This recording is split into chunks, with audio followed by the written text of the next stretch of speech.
approach to infrastructure and bridge repair is critical for the long term. We look forward to working with you in the committee to reauthorize federal surface transportation programs and to re-energize our national vision for a national infrastructure program that keeps our citizens safe, helps move goods quickly, and focuses on safety, congestion relief, protecting our air quality, and increasing energy efficiency and conservation, and accountability for the billions of dollars spent on transportation programs and improvements throughout our country. As national and as intergovernmental partners, we need to make the preservation, maintenance, and modernization of our transportation system a national priority and a commitment. And I thank you for the opportunity to speak on behalf of America's cities and towns. Well, thank you very much for a well thought out statement, well presented, earnestly and sincerely delivered. You heard testimony from previous panels, the Secretary and then the Inspector General and the Chairman of the NTSB.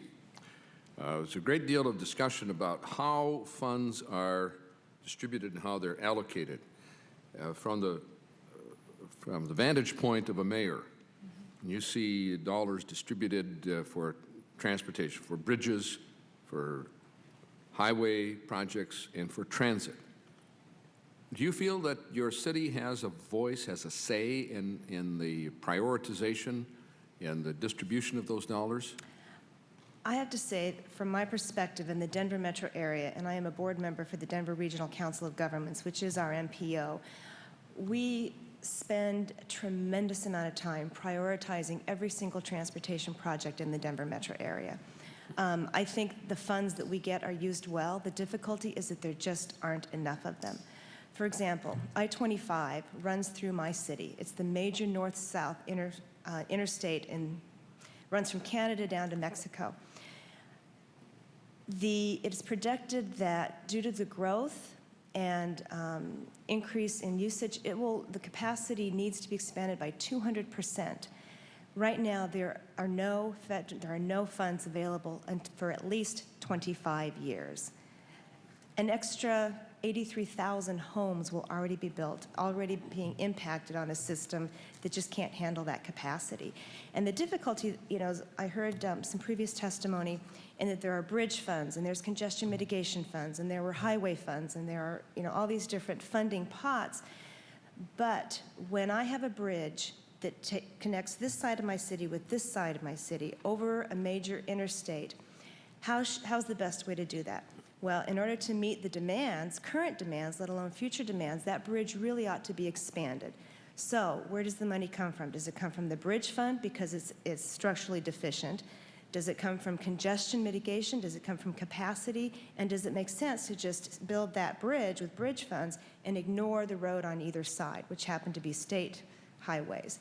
So, and whatever we get, it's never enough. So I think, from my experience in the Denver region, we are very good at prioritizing those funds, and we are very good at using the funds. The problem is the funds only get to the first 5 out of a list of 50.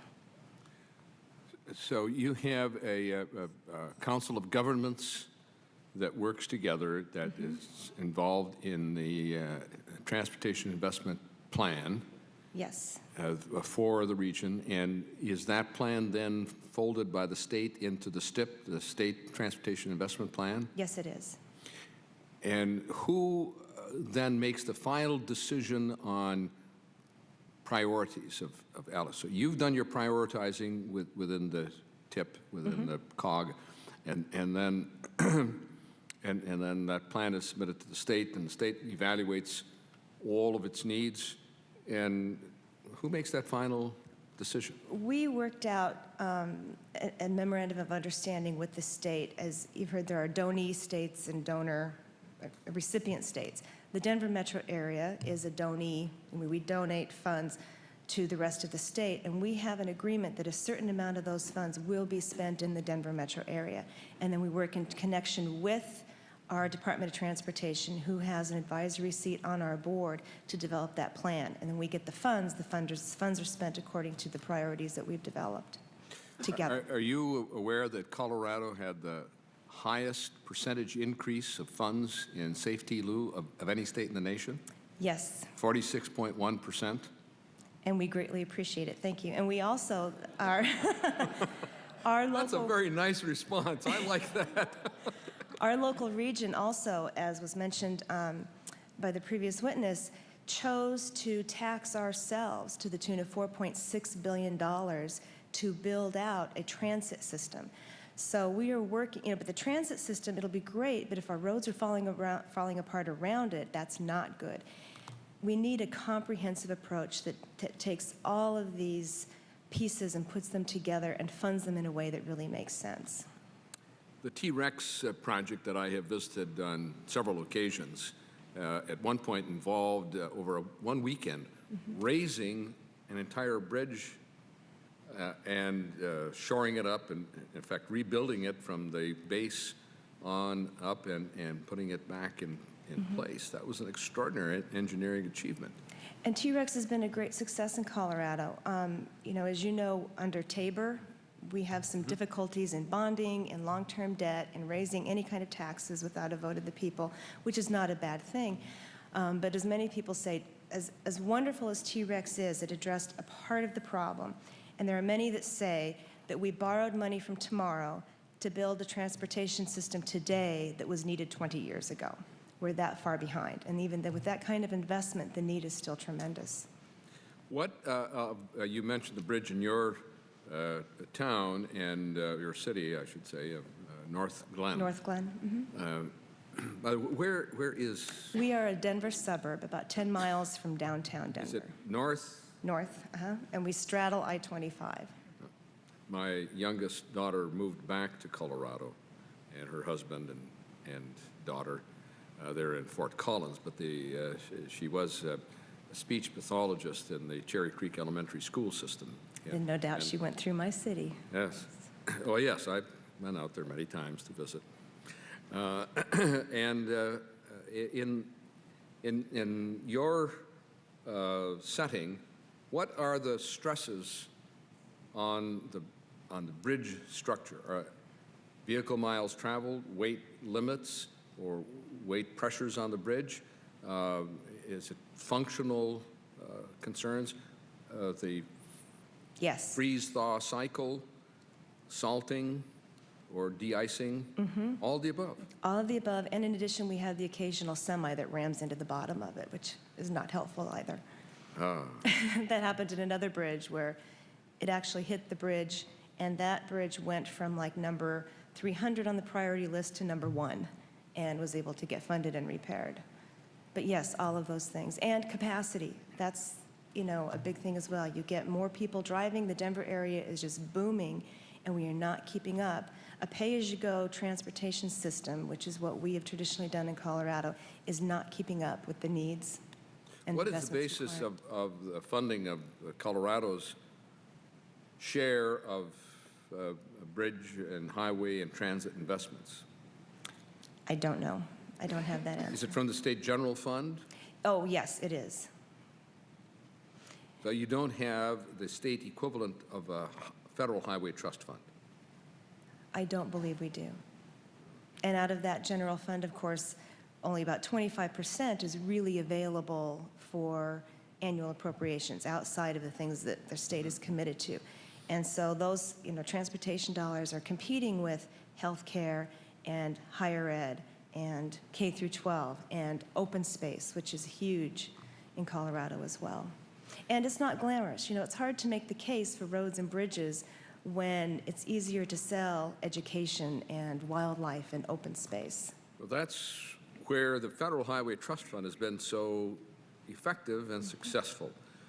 People pay the tax at the pump or the user fee at the pump, and they know it goes into the fund. It's reserved only for transportation purposes, even though over time funds have been withheld to build up surpluses in the Highway Trust Fund. They can't physically be used for anything else. They can just be borrowed against, but not physically transferred, whereas your general revenue dollars are fungible. They can be moved around to other programs.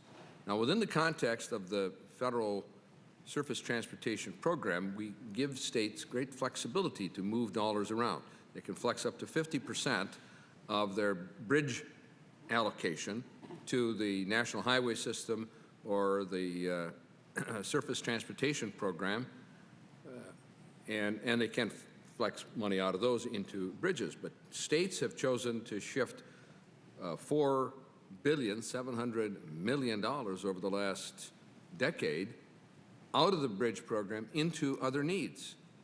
And then we have the Secretary coming to us and say, well, Congress hasn't prioritized funds and hasn't done a good enough. Oh, wait a minute, we gave the states, at their request, authority to shift dollars among categories, and then they wind up with a deficit in their bridge program. It's not our problem, it's theirs. In the future, maybe we need to be more restrictive about certain programs and how much money can be shifted about. You know, I think it's difficult. The flexibility is much appreciated. You know, as I gave the example earlier, if a project is going to cost $60 million and you don't have enough in this fund, this fund, this fund, or this fund, or you partial it out, you can't get the whole project done, so it never gets started. If you don't have full funding, it doesn't make sense to build the project. I have an example in my city. We've got a road, and we've deferred maintenance because we had other needs, we made other choices, we had other priorities. Now the road is to the point where the only way to fix it is to reconstruct the entire thing. The cost to reconstruct that road is $10 million. My general fund annual budget is $20 million. I have there's nowhere to get the money. We can't raise it, we can't raise taxes, we can't borrow, we can't bond it without going to a vote, and then how do you sell that against, you know, a recreation center or a library?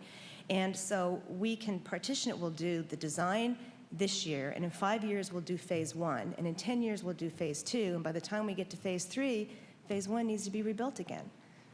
It's a huge dilemma. And the cost of the construction dollar continues to erode. Correct. It has eroded 47% in the last 15 years. Mm-hmm. We can't build $1 highways for 47 cents. As we're projecting 43 cents. Right. It just doesn't make. As we're updating our transportation plan for the Denver metro area from the 2030 plan to the 2035 plan, we have to cut out $800 million in projects just because of the increased cost projections. So those bottom ones, we just keep lopping off the ones at the bottom in order to fund the priorities that I've identified at the top. And when a bridge is not available, as you described a moment ago, there are economic consequences, are there not? Not only economic, but public safety. I only have 2 bridges that cross my city. What happens when my police officer's on one side and a citizen needs help on the other? They'd have to drive 10 miles out of their way to go up to the next bridge to cross the highway to respond. So it's a public safety matter. And that's what's happening in Minneapolis. Mm-hmm. Where Mayor Rayburn, I know he had to catch a flight back to Minneapolis, and the schedules have become more restrictive, unfortunately. I've had the same experience flying back and forth. But the bridge collapsed on the one side on a lock operated by the Corps of Engineers, on the other side on a railroad. The lock moves 2 barges a day of aggregate, sand, gravel, and other materials, principally for construction. That means 275 additional trucks on the highway daily because that bridge shut down. On the other side, shutting off the railroad, that means another 40 or 50 trucks on the roadway to haul the goods at and the trucking sector is strapped. They don't have enough trucks to haul all the goods. They don't have enough drivers to move. They want to shift to the railroads don't have enough capacity. And so you shut down the barge line and the rail line at the same time because of a bridge collapse. That doesn't make economic sense, whatever. Mayor, thank you very, very much for your patience, for being with us today, for your contribution to our hearing. Very grateful to you. Well, thank you for the time and the opportunity. Thank you. And now I am happy to welcome to the committee my colleague, a new member of Congress from the state of Minnesota, Mr. Keith Ellison, representing the city of Minneapolis, in whose district this bridge collapsed, and who responded instantly that day. I remember when that story came, and the gentleman met me on the House floor and said, "I'm heading back tonight." He had his bag packed and he was on his way. So thank you for being here and for the resolution that was offered on the House floor today and that Mr. Walz managed on behalf of the committee. And thank you for your splendid response to all the needs of citizens. I've heard many comments about your care, your concern, your personal intervention. Push the button. Thank you very much, Mr. Chair. It's indeed an honor to be before the Transportation Infrastructure Committee. I'd like to start by thanking you, Mr. Chair, for this committee hearing, and also the ranking member, Micah. And this is a very important and timely hearing on structurally deficient bridges.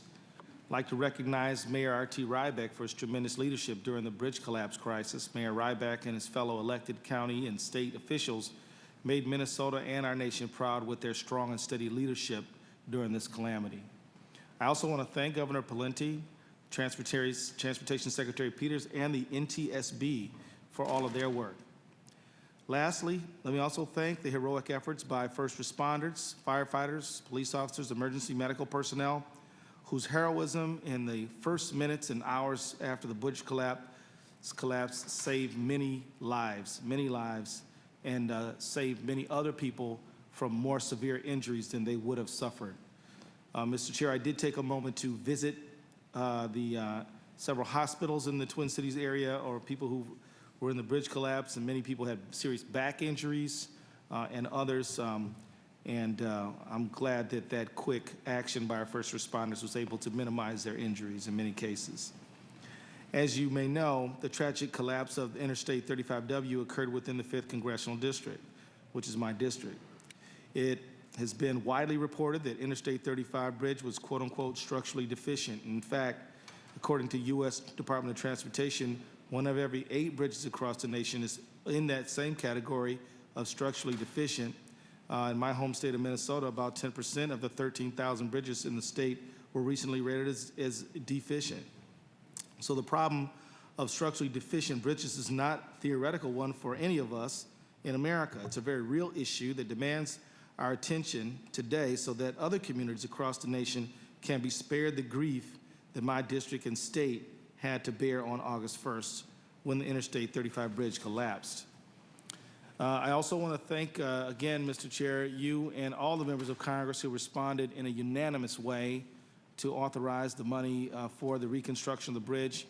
Of course, we have a little more work to do with the actual appropriation, but I'm confident we'll take care of that. As you know, Mr. Chair, we lost 13 Minnesotans. These were good people, one and all. Individuals were mothers, fathers, children, workers, good people.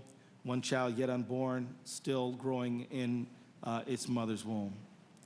Let me conclude, Mr. Chair, by respectfully asking this Congress to regard this tragedy as a national call to action to refocus on our domestic infrastructure. I want to join you in your call for that same thing, Mr. Chair, and I want to congratulate you on your bold efforts recently, but also your prophetic efforts over the last number of years, I believe even decades, when you, in a very prescient way, knew that we were heading down the wrong path with respect to investment in our basic infrastructure. And quite frankly, Mr. Chair, I would have far preferred that your good advice would have been fully embraced so we wouldn't be in this situation. But your words were prophetic when they were made many years ago. And I want to join with you in your call to action for our nation. On August 1st, we as a nation were united in grief, Mr. Chair, for the victims, and later were united in the recovery and healing efforts. I myself went to several funerals. Now let us be united in rebuilding our nation's ailing public infrastructure, for if the nation is a body, our infrastructure is the skeleton that holds it up.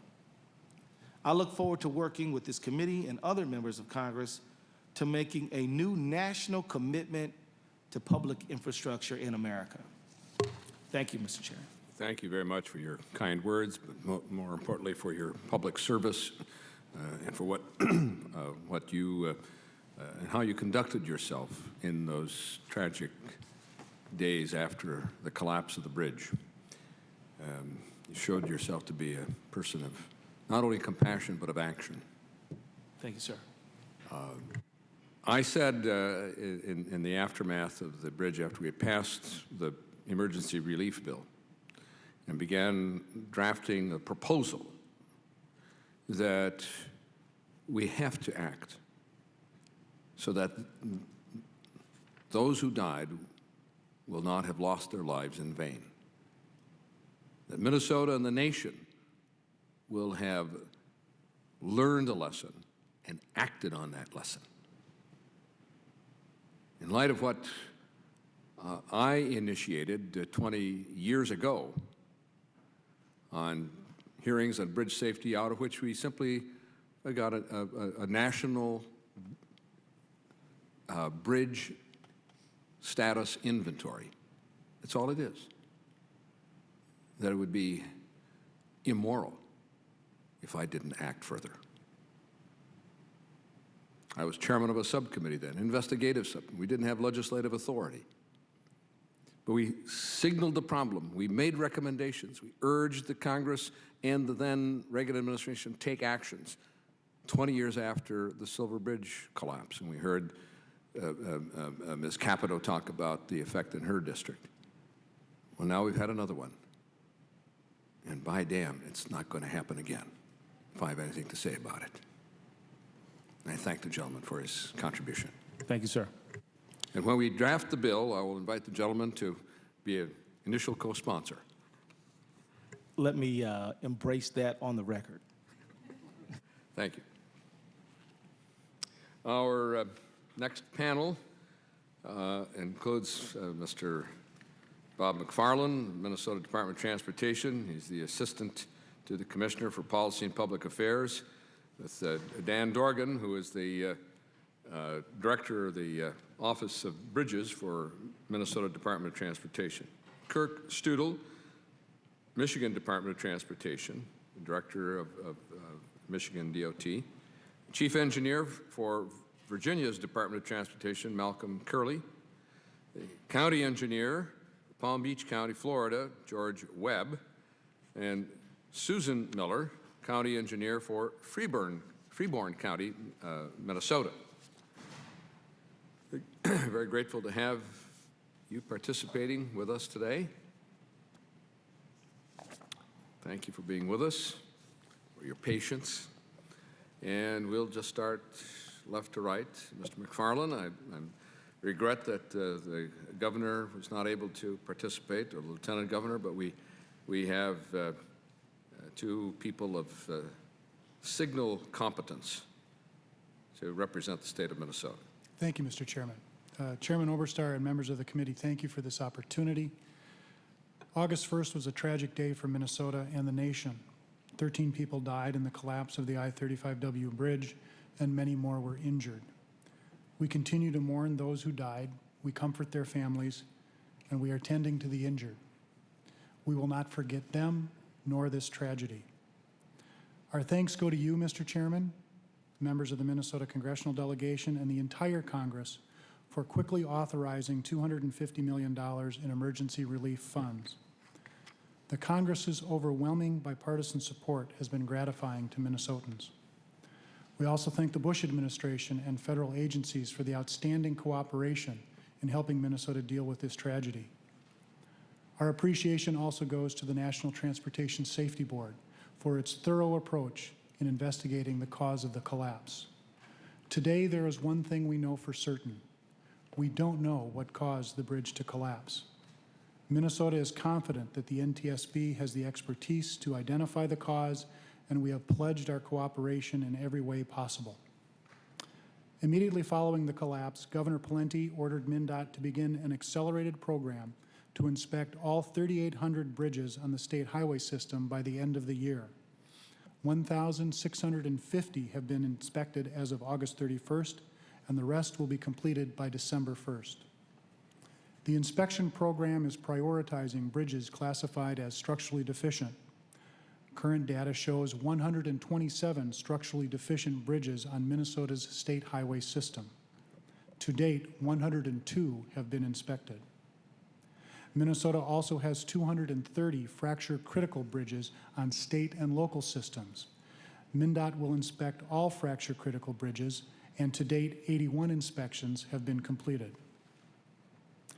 When the final victim was recovered August 19th, MnDOT began the debris removal process in earnest. Bridge debris is being removed methodically under the direction of the NTSB. MnDOT anticipates completing debris removal and site cleanup in mid-October. Minnesota has also begun the process of rebuilding this important regional connection. The I-35W bridge carried 141,000 vehicles per day, including 5,700 commercial vehicles. The loss of this vital link is costing road users and the regional economy in excess of $500,000 per day. It is in the public interest to reconstruct this interstate without delay. The new bridge, which will be built as a design-build project, has a target completion date of late 2008. Safety will not be sacrificed for schedule, and quality will not be compromised in either design or construction.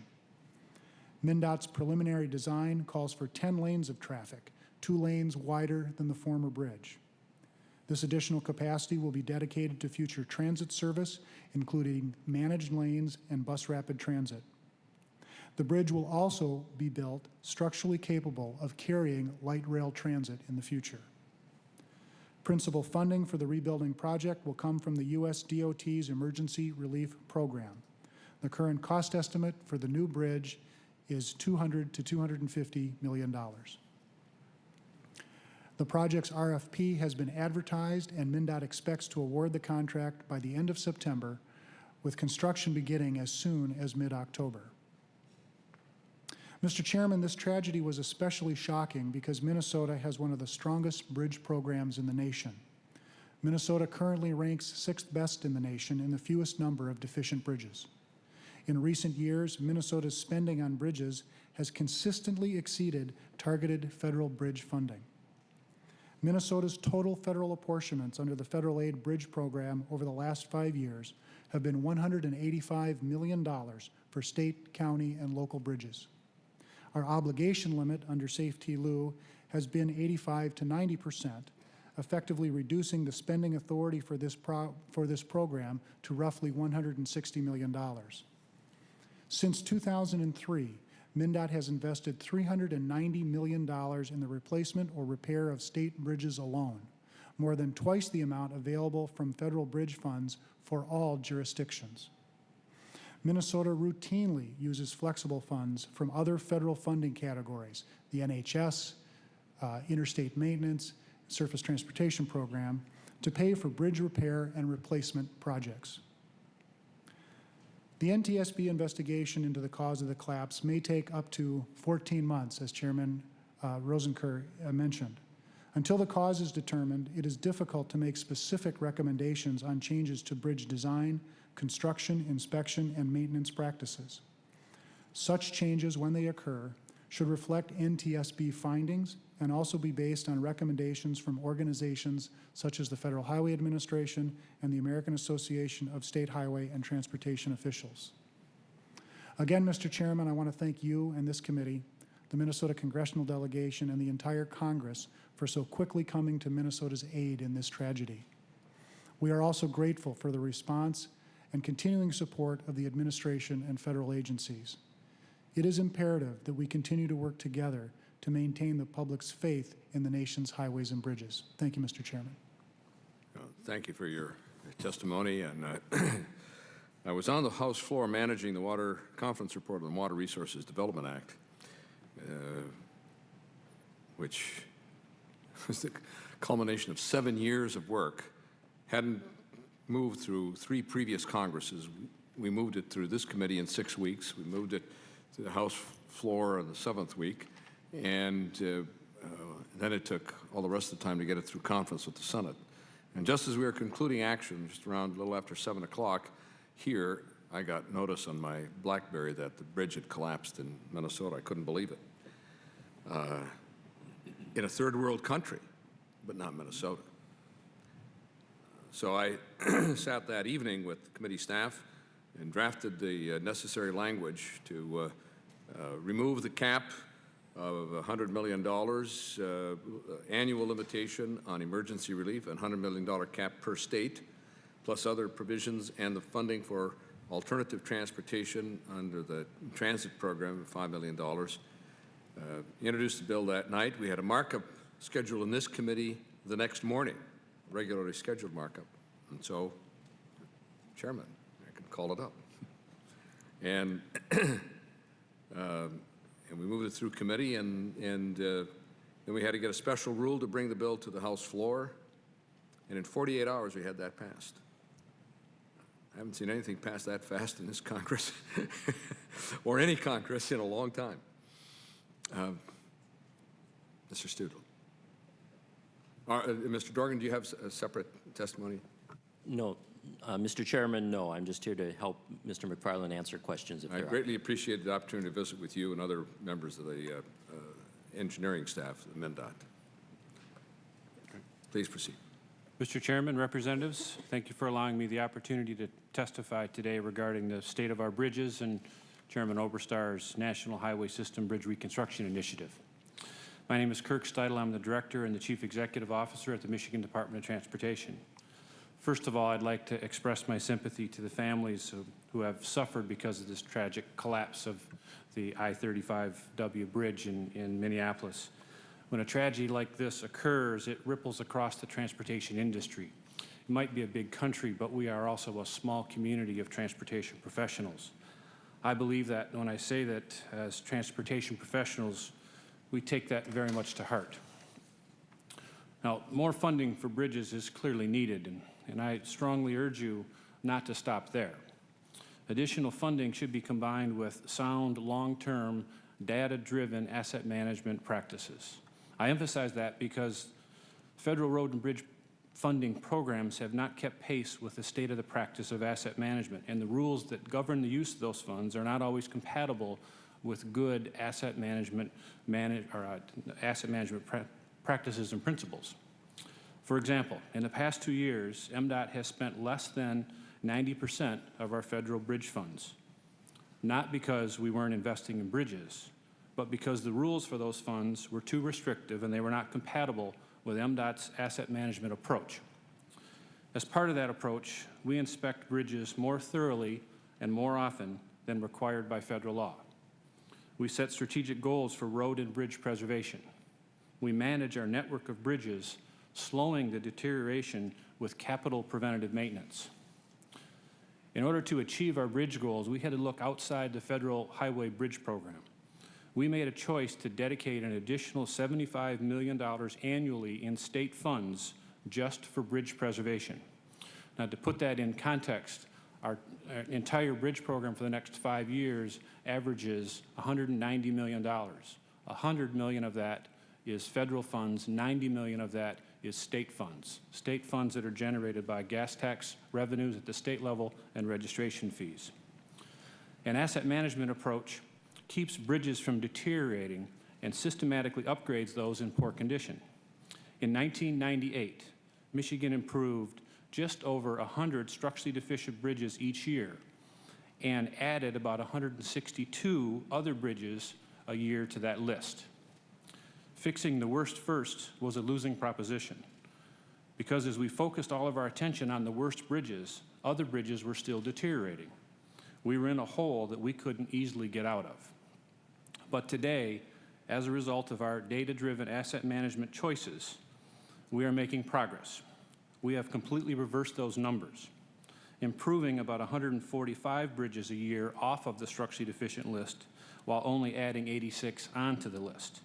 If you put them in percentages, in 1998, we had 21% poor bridges. Today, that number is down to 14%. All in a time frame when we had significant amount of interstate bridges that were built in the 50s and 60s that were coming to that population and needing significant work. With MDOT's experience in mind, I would like to recommend that you revise the Federal Highway Bridge Program to allow full expenditure of bridge funds under an asset management approach. To do this will require some very specific changes. First, eliminate the 10-year rule that prevents DOTs from using federal bridge funds on a bridge more than once in 10 years so that you can pursue less expansive and less expensive preventative maintenance and bridge repairs so that you can preserve the bridge before it deteriorates. Second, eliminate the 100-point sufficiency rating system and the arbitrary cutoff points for bridge funding eligibility. If a state has an asset management program in place, it should be able to use the federal funds for the slate of bridge projects to manage the whole bridge network, all of them together, and that identifies the effectively preserving the bridge network. If you do need to keep the sufficiency rating, at least give us more flexibility. For example, today, states are not allowed to use federal bridge funds to improve a structurally deficient bridge deck if other elements, such as the superstructure or the substructure, are still in good condition. Let me give you a specific example. In Michigan, we have 608 structurally deficient bridges. 223 of those bridges are because the bridge decks are poor. The superstructure, the superstructure and substructure are rated in fair or good condition. Those 223 bridges are not eligible for the Highway Bridge Program funding right now. 43 of those are serious. They're rated at a 3, going back to that rating scale. So we are using the state funds to replace those bridge decks. From an asset management standpoint, this simply does not make sense because a structurally deficient bridge deck actually accelerates the deterioration of other bridge elements. It's like saying you won't replace the shingles on your leaky roof until the moisture has destroyed the drywall or cracked the foundation. In conclusion, let me say that a short-term bridge program is a good start, but I strongly encourage you to remember that the same challenge exists for the entire transportation system. They just haven't been visibly and tragically demonstrated as they were recently with bridges. Bridges are tied to the roads that they connect.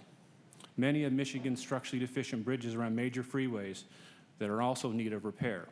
In many cases, we just cannot fix the bridges without doing all the major road work at the same time. Many of those, as you heard from the mayor from Colorado, many of those are massive, very expensive projects that even at a state level, we'd have trouble pulling those amount of resources together to pay for them. So thank you, Chairman Oberstar, for bringing this important and necessary debate on bridge funding and the programmatic reforms to the forefront. Thank you very much for that very enlightening testimony, to which I will return as we get into the questions. Mr. Curley. Good afternoon. Mr. Chairman, my name is Malcolm Curley. I am the Chief Engineer for the Virginia Department of Transportation. I chair the Highway Subcommittee on Bridges and Structures of the American Association of the State Highway and Transportation Officials, AASHTO. On behalf of AASHTO, I want to thank you for holding this hearing and to express our support for your proposed National Highway System Bridge Reconstruction Initiative. I am here to provide you and the public with the answers to some critical questions that have arisen since the tragic collapse of the Interstate 35 West Bridge.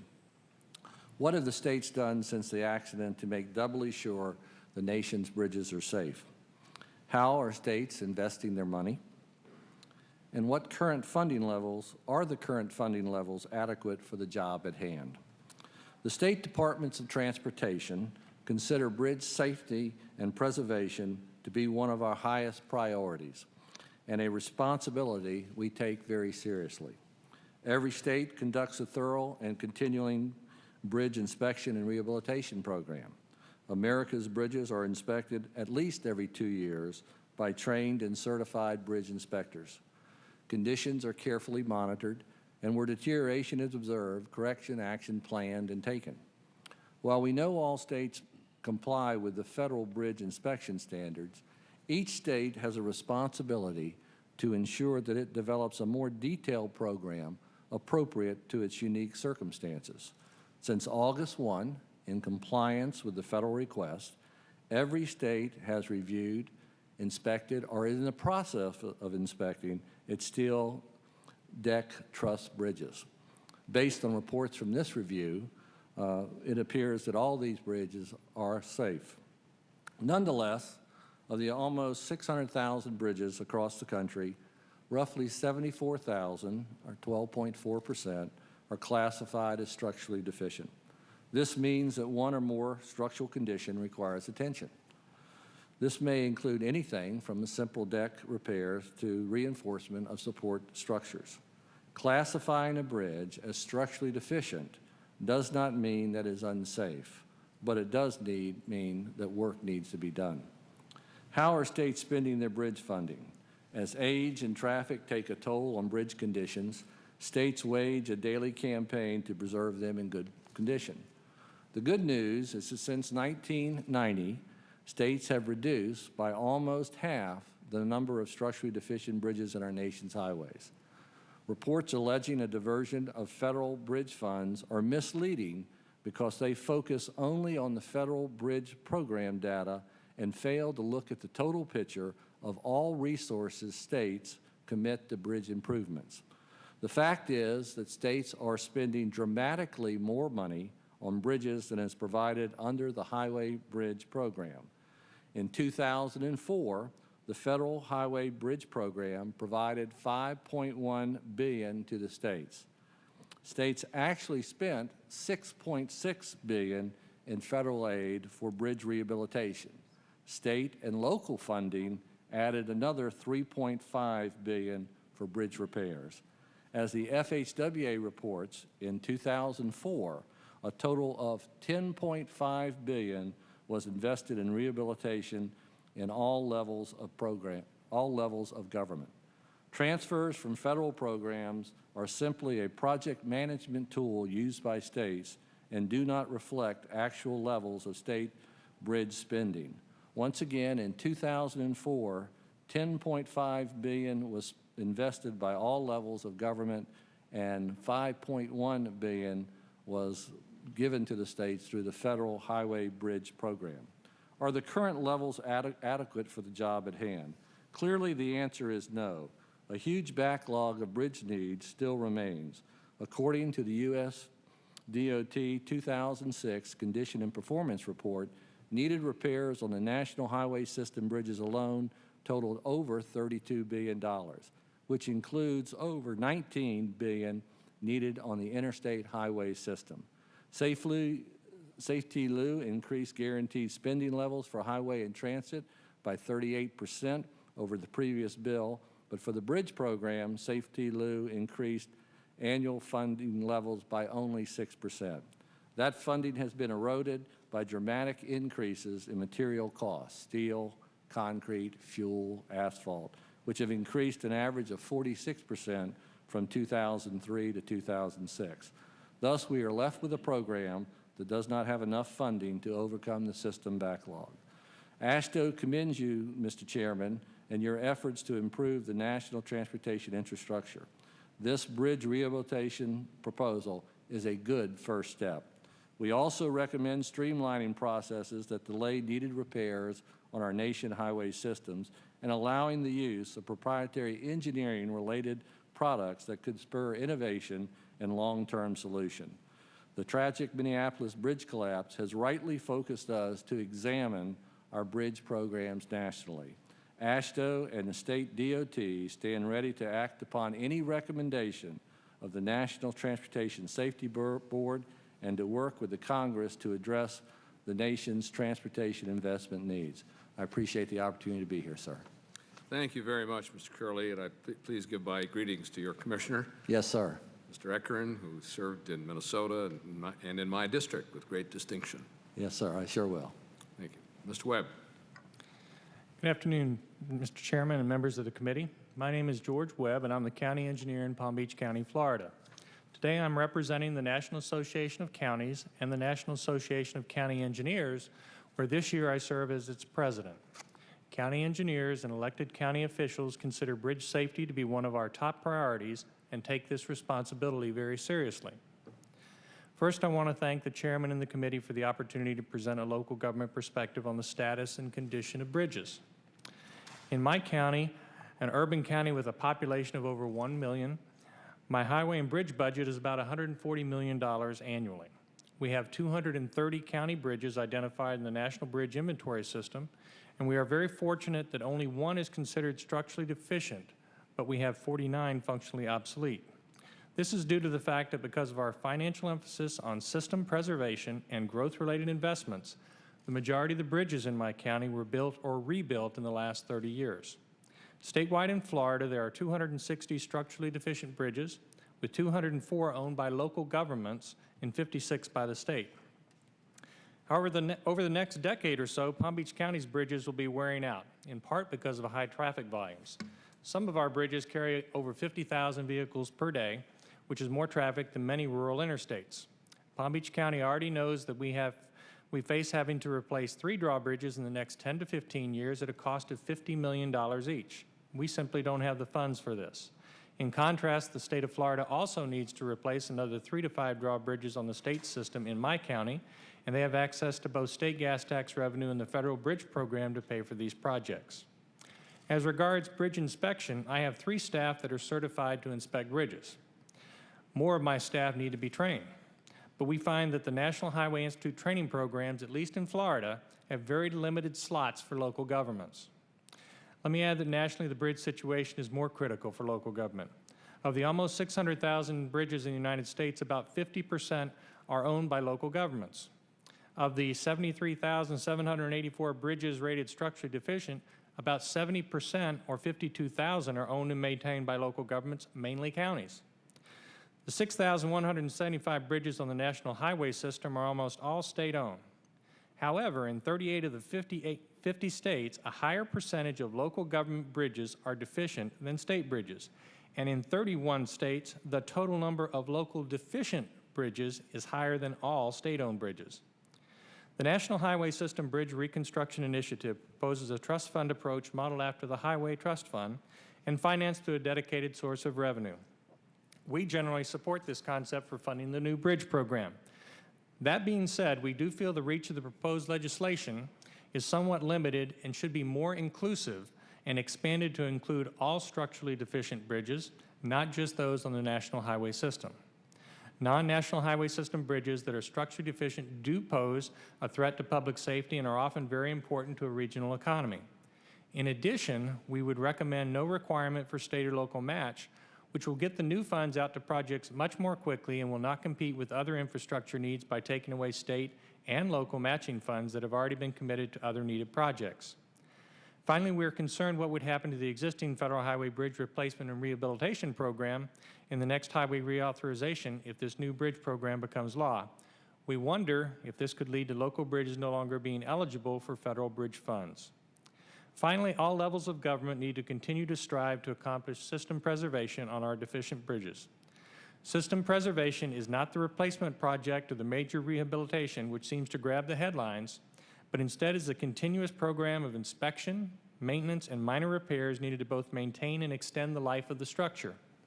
We in local government have emphasized and remain committed to system preservation, but we need your help in getting to a point where system preservation could be more effectively be accomplished. Therefore, we strongly urge Congress to proceed on this new and hopefully expanded initiative to restore our bridge infrastructure nationwide.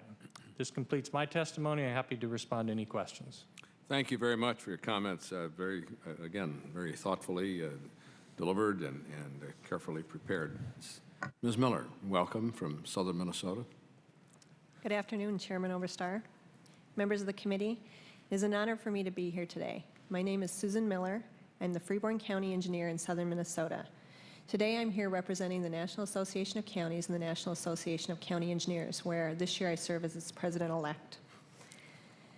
Rayburn County is a small rural county in the south central portion of Minnesota bordering Iowa with a population of about 32,000 people. We have 176 bridges identified on the National Bridge Inventory System, of which only 13 are considered structurally deficient, and we have none that are classified as functionally obsolete. We estimate that it will take about $3.5 million for us to replace those 13 structures. By comparison, my neighbor in the county of Fillmore, population about 22,000, has 165 structurally deficient bridges out of their total of 465 structures. Their county engineer estimates that that is nearly $50 million of transportation investment needed to replace those structures. Rayburn County does not receive federal bridge funds but applies for bridge money from the state of Minnesota's local bridge fund. Not all states provide an opportunity for funding local bridges that way. and NACO and NACE would like to determine how much of the federal bridge program funds get spent on bridges that are owned by local governments. There's been a lot of discussion here today about what money is being spent where and on what systems. And NACE and NACO would like to encourage the committee to pursue that initiative with Federal Highway Administration to identify how much money is being spent on which bridges, whether they're locally owned, NHS bridges, and the structurally deficient system. Let me indicate how important federal bridge funds are to many local governments, though. Unlike federal and state governments that rely on user fees for highway funding, local governments rely primarily on our own source revenue, or local property taxes. Raising property taxes is often unpopular politically, as you all know. And from the perspective of many local citizens, the disconnect is there between raising property taxes and improving bridges. They don't see a direct connection. It's not a user fee-based system. And while we understand the national highway system is the backbone of our transportation network, I ask your consideration to not leave rural local government out of increased federal funding for bridges. We just will not be able to raise property taxes enough to meet all the needs of our users. I want to stress that every day, even in our nation's rural areas, we face situations which could result in catastrophic collapses of one of our bridges. Perhaps the most amazing image captured after the I-35 tragedy was that of the dangling school bus, where thankfully all were safe. As a mother of 4 wonderful kids, no picture haunted me more than that image of that school bus on that bridge, especially with yesterday being the first day of school and putting my kids on a bridge, or on a bus, and knowing that that bus goes across bridges that I'm responsible for. I also think about the economic importance of bridges in rural areas. In my county, for example, renewable fuel production has emphasized how vital our transportation system is. We support one of the country's leading biodiesel producers with an annual output of 30 million gallons per year, and additionally 2 ethanol plants with an output of nearly 105 million gallons per year. A collapsed, closed, or weight-posted bridge can have a tremendous negative economic impact to agriculture, mining, or logging industries in our rural communities. We also have some observations on the bridge inspection program and the adequacy of training for local bridge inspectors. The current regulations note that state DOTs are the responsible party for inspections of all non-federal bridges, regardless of ownership. However, it should be noted that some states delegate this authority to counties. The opportunity, availability, and affordability of training are concerns to local agencies throughout the country. In some states, no federal funds are made available to local governments for these inspections. The qualifications for personnel implementing the inspection program requires that the state or a delegated agency must be accomplished by a licensed professional engineer and have completed the Federal Highway Comprehensive Bridge Inspection Training programs. Many counties in some states don't even have licensed county engineers or licensed professional engineers and have very limited staff. I believe the education and training package may be appropriate, but it is very costly to local government agencies, especially small ones. Consideration of a tiered approach should be explored based on the types of bridge structures inspected. Many local agencies own bridges that are relatively simple structures. We don't have a lot of lift or suspension type bridges or other complex structures. Additionally, as noted by the previous witness, the National Highway Institute training is offered primarily to state agencies, and it's very difficult for local agencies to be able to get one of those slots and attend that training. We would continue to encourage repackaging the National Highway Institute training and use the local technical assistance program as an avenue to reach out to locals and get that training down to our systems in the most effective manner. This completes my testimony. I'd be happy to answer any questions. Again, thank you very much for the view from local government where the rubber really does meet the road in a very direct and powerful way. I want to welcome Ms. Drake, the gentlewoman from Virginia, as the acting ranking member. Thank you, Mr. Chairman. Thank you very much for being with us. Oh, and Mr. Westmoreland, yeah, thank you very much for being with us today, too. I'm sorry, I didn't notice you there. I didn't see him either. Okay. Now,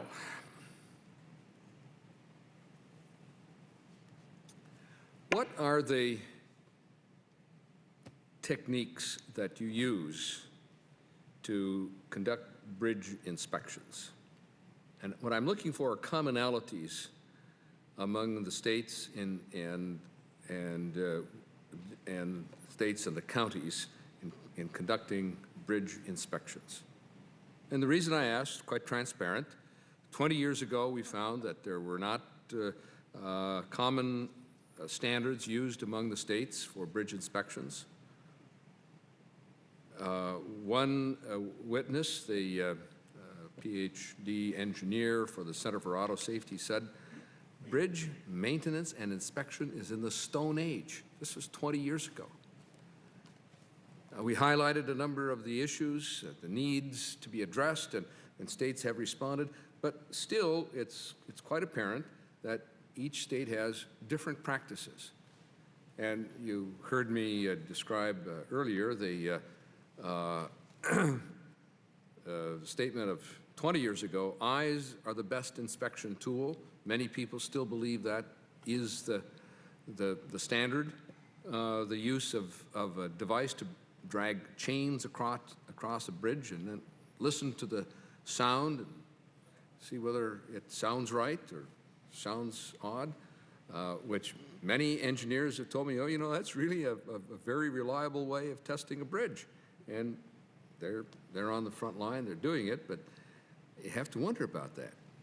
So I want to get start with Ms. Miller and work our way to the right. Well, Mr. Chair, when I became a county engineer, that was one of my first issues or questions was how effective is our bridge inspection program, especially in the local system? And I will say that the Minnesota Department of Transportation in southeast Minnesota has been extremely helpful and effective to the local engineers. And we did shadow inspections to make sure that our folks who are trained to inspect bridges on the local system are following the same procedures through the National Highway Institute courses and doing things the right way, following the old standards and the old techniques that are there. So we still use and employ many of those tools, and I do agree that your eyes are probably your best set of inspection tools. One thing I will add is there is a lot of technology that is out there. There's many new strategies out there that we can use for bridge inspection, but sometimes these can become very cost prohibitive to the number of bridges that are owned and operated on the local system. Mm-hmm. And while we don't discourage the use of these higher technology tools, we would encourage that there be programs set up for sharing these on a district-by-district basis throughout a state, or a centrally located set of tools that could be outsourced to local governments. That would be a concern for local governments, that we become so high-tech so fast that local government can't react efficiently to that. So, thank you. Thank you. As we go along, I do have a question that I'm not asking you to respond to now, but I want you to think about it, and that is whether there is a better body of knowledge today on which bridges are at actual risk of failure. Do we have a better body of knowledge today than we did 10 years ago or 20 years ago? Mr. Webb. I'd just like to second what Ms. Miller just said. We have 230 bridges on the bridge inventory system that are inspected by the Florida Department of Transportation, typically by using consultants. So they hire consultants and they come in and they do the inspections in our county. We have another 60 that are smaller than the 20 feet that our staff inspects. And I agree with her. We have sent those to the National Highway Institute training. I agree that eyes are what we use, particularly on those structures, which I'm comfortable with as far as the type and structures that we have in our county and the newness of those structures. And we have not, as you have talked about today, touched on any of the newer technologies. I think we're looking to see what's out there, in fact, letting the state sort of guide us in that fashion. Thank you. Mr. Curley. The state of Virginia pretty much controls all the bridges in the Commonwealth. VDOT does. We have about 100 inspectors, about 43 inspection teams throughout the state. We do probably around 10,500 bridge safety inspections a year. Oh. There are consistencies, I think, between all the states from the viewpoint of utilizing the NBIS standards, the same training courses everyone's going to. We're fortunate our location, where Virginia is, located close to Washington, D.C., Turner Fairbanks, which is the FHWA Research Center in McLean. We have a research center on the campus of the University of Virginia. So we've utilized some of the techniques that you had talked about a little bit earlier, Mr. Chairman, mag particles, non-destructive testing on those. But I think I agree with the previous speakers that hands-on is the first initial to identify then what you might come to do with a more expensive type technique. We have also used some infrared instead of dragging the chains on the decks, but I have some good people that will tell you that chain dragging works really good too. But so we try to utilize what we have in the program that all the states are using and supplement that with what technology can bring to us. I cannot pass the opportunity to observe that when Senator Warner, a very, very dear friend of mine with whom I've worked on a number of initiatives over the many years, asked at his news conference, what was he most proud of? What accomplishment was he most proud of in his 30 years in the Senate? And he said, the Wilson Bridge. It was an earmark, by the way. Yes, sir, it was a federal bridge, too, until we took ownership when the new one was built. And that bridge carries 1% of the gross domestic product of the entire United States. That's how important that bridge was, which is why I was happy to partner with him to make that earmark happen. Mr. Studel.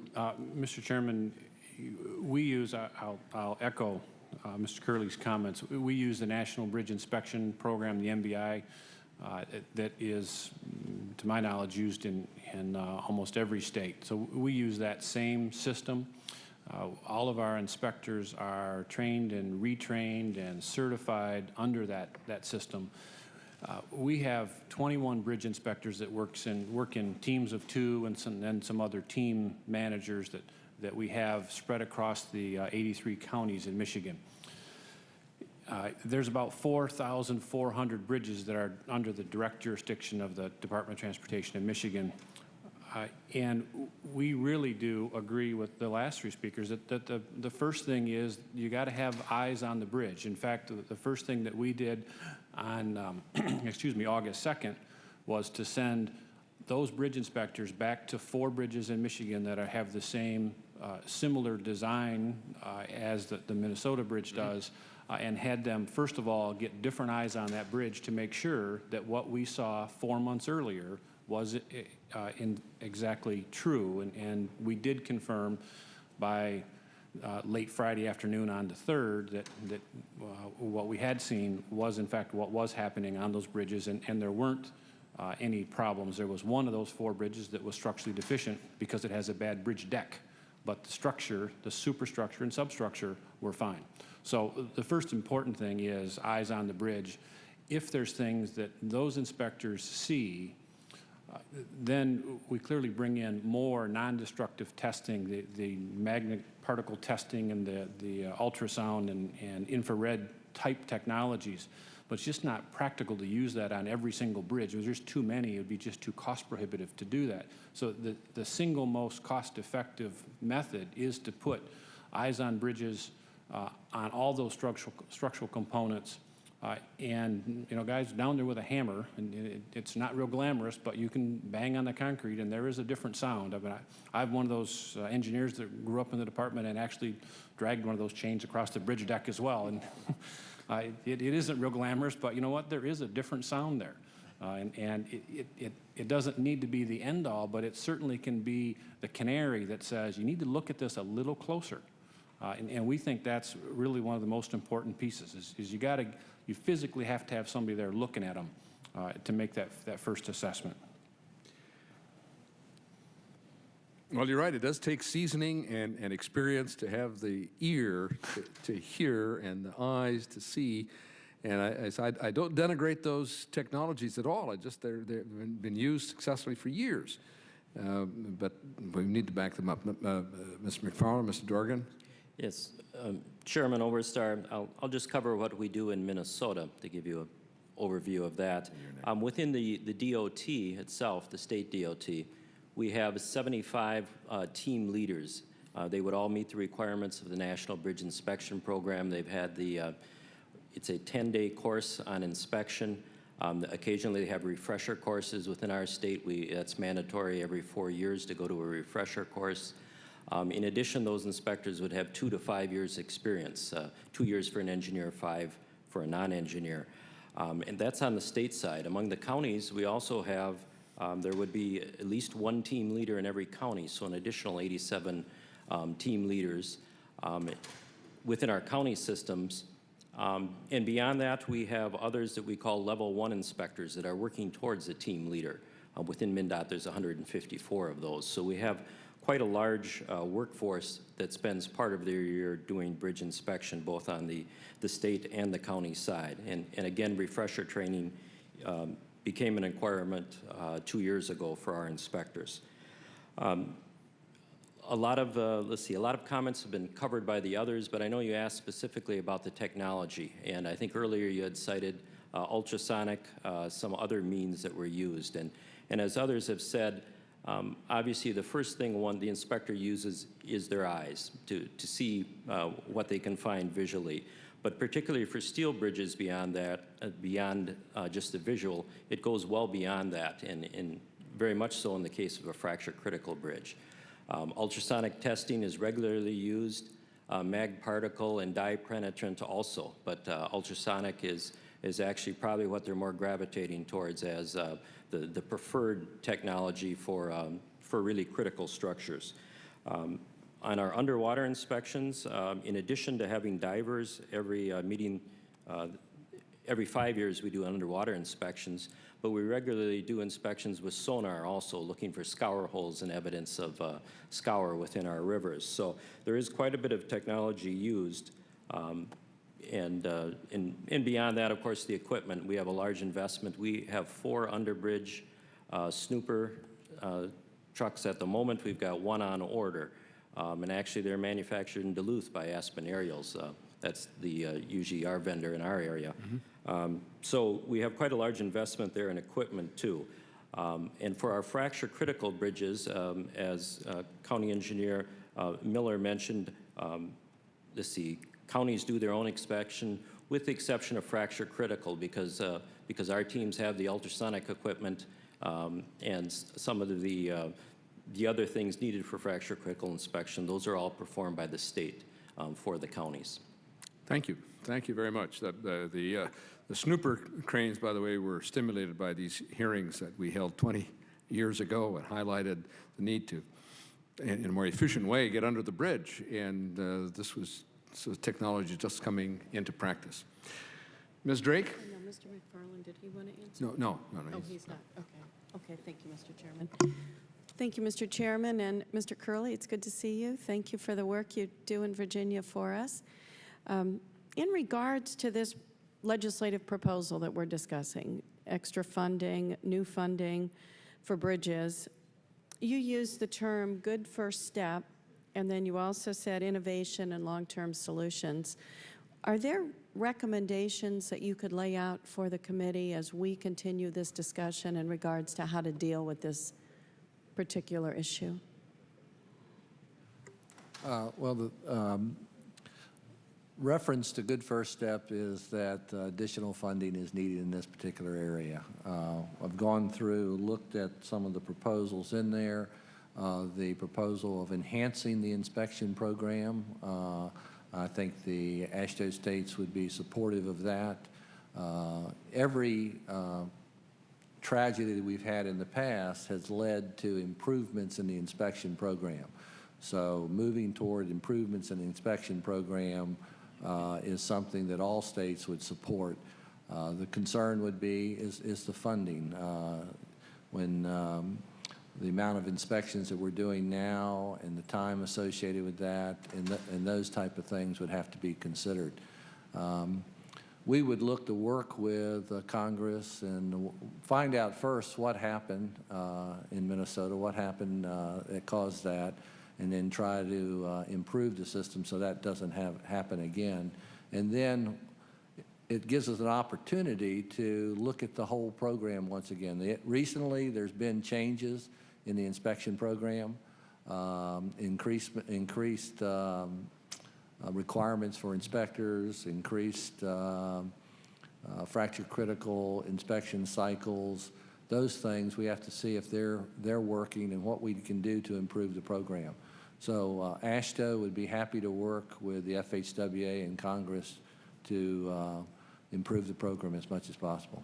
Can you also walk us through how federal funding for bridges is used in Virginia? How do we spend that money? Or what decisions, is there a way to try to maximize it? I know some bridges in Virginia, we try to we do utilize all the federal funds that come into the state. We have probably about $909 million that we receive of federal funds. About 94 million of that is federal bridge money. We're utilizing some of that in our maintenance program now. But Virginia will probably spend, if we receive $94 million in federal bridge funds, we'll probably spend an additional $150 million in state funds to supplement that. We have 9 construction districts in the state of Virginia, and each one of those has a bridge section who conducts the bridge safety inspections and responsible for the bridges in their particular construction area. We oversee that from the central office. We utilize the reports to establish priorities, and then our state bridge engineer, working with our Commonwealth Transportation Board, sets those authorities. In 2004, the General Assembly put in budget language that requires all the federal bridge money to be used on bridges utilizing the sufficiency ratings and determining what a priority would be. And Mr. Chairman, I'd just like to ask Mr. Studel one question. You mentioned part of the problem are the roads that the bridges connect to, and you made an interesting comment about this is bigger than just bridges. So I don't know if you heard the opening statements, but Mr. Michael was talking at length about having a strategy and a strategic plan for transportation. So I wondered if you wanted to expand on that, if there's others of you on the panel that agree with that. I'm wondering if it isn't a bigger issue, although bridges we're all so concerned about because we know what could happen, but if we shouldn't take this opportunity to just do a bigger strategy for transportation. Well, you hit on that. Really, the key point is we're focused on bridges because of the tragedy and because of the fatalities that happened.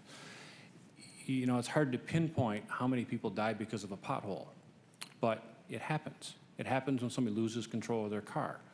And it's because there's one here and one there and maybe 3 over here that it doesn't raise to the same level. So my point was, while we're focused on bridges, which we need to, and I applaud you for going at that, and I don't want to take any steam away from that. I really want you to look at the whole transportation system in and of itself. And some of the questions this morning to Secretary Peters, the members were clearly thinking of how does this fit with the railroad structures and how does it fit with other pieces. And that was really what my comment was driving at, is we need to look at the entire, how we fund transportation across all of the states in all the different modes. And then specifically within highways, how do we do it? Is there enough for the road systems as well? Now, the example I gave, we've got a big mega project that's $1 billion for 6 miles of Interstate 94 through the city of Detroit that has about 38 bridges on it that are all listed as structurally deficient, and they've been on there for 10 years. We've been trying to get this through the environmental process, but even as we get to the end, we end up with a financial constraint issue that says we don't have enough money to build this.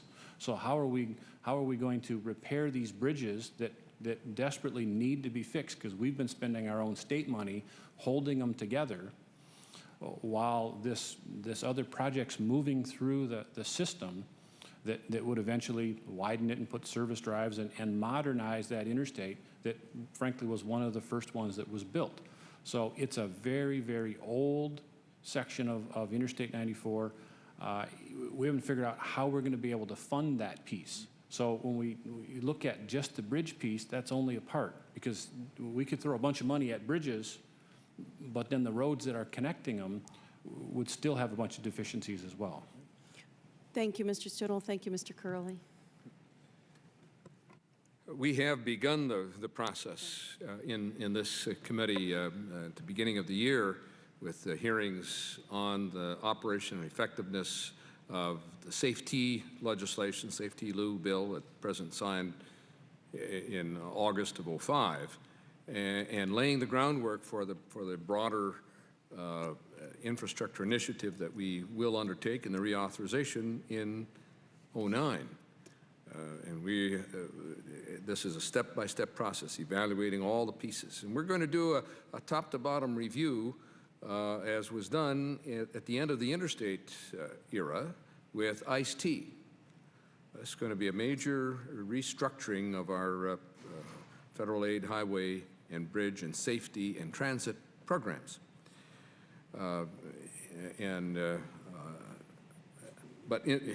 Meanwhile, we have a high-profile issue that we have to address. Mr. Chairman, The bridge issue, and we need to do that. I just want to, is that the Grasho Road project you're talking about in Detroit?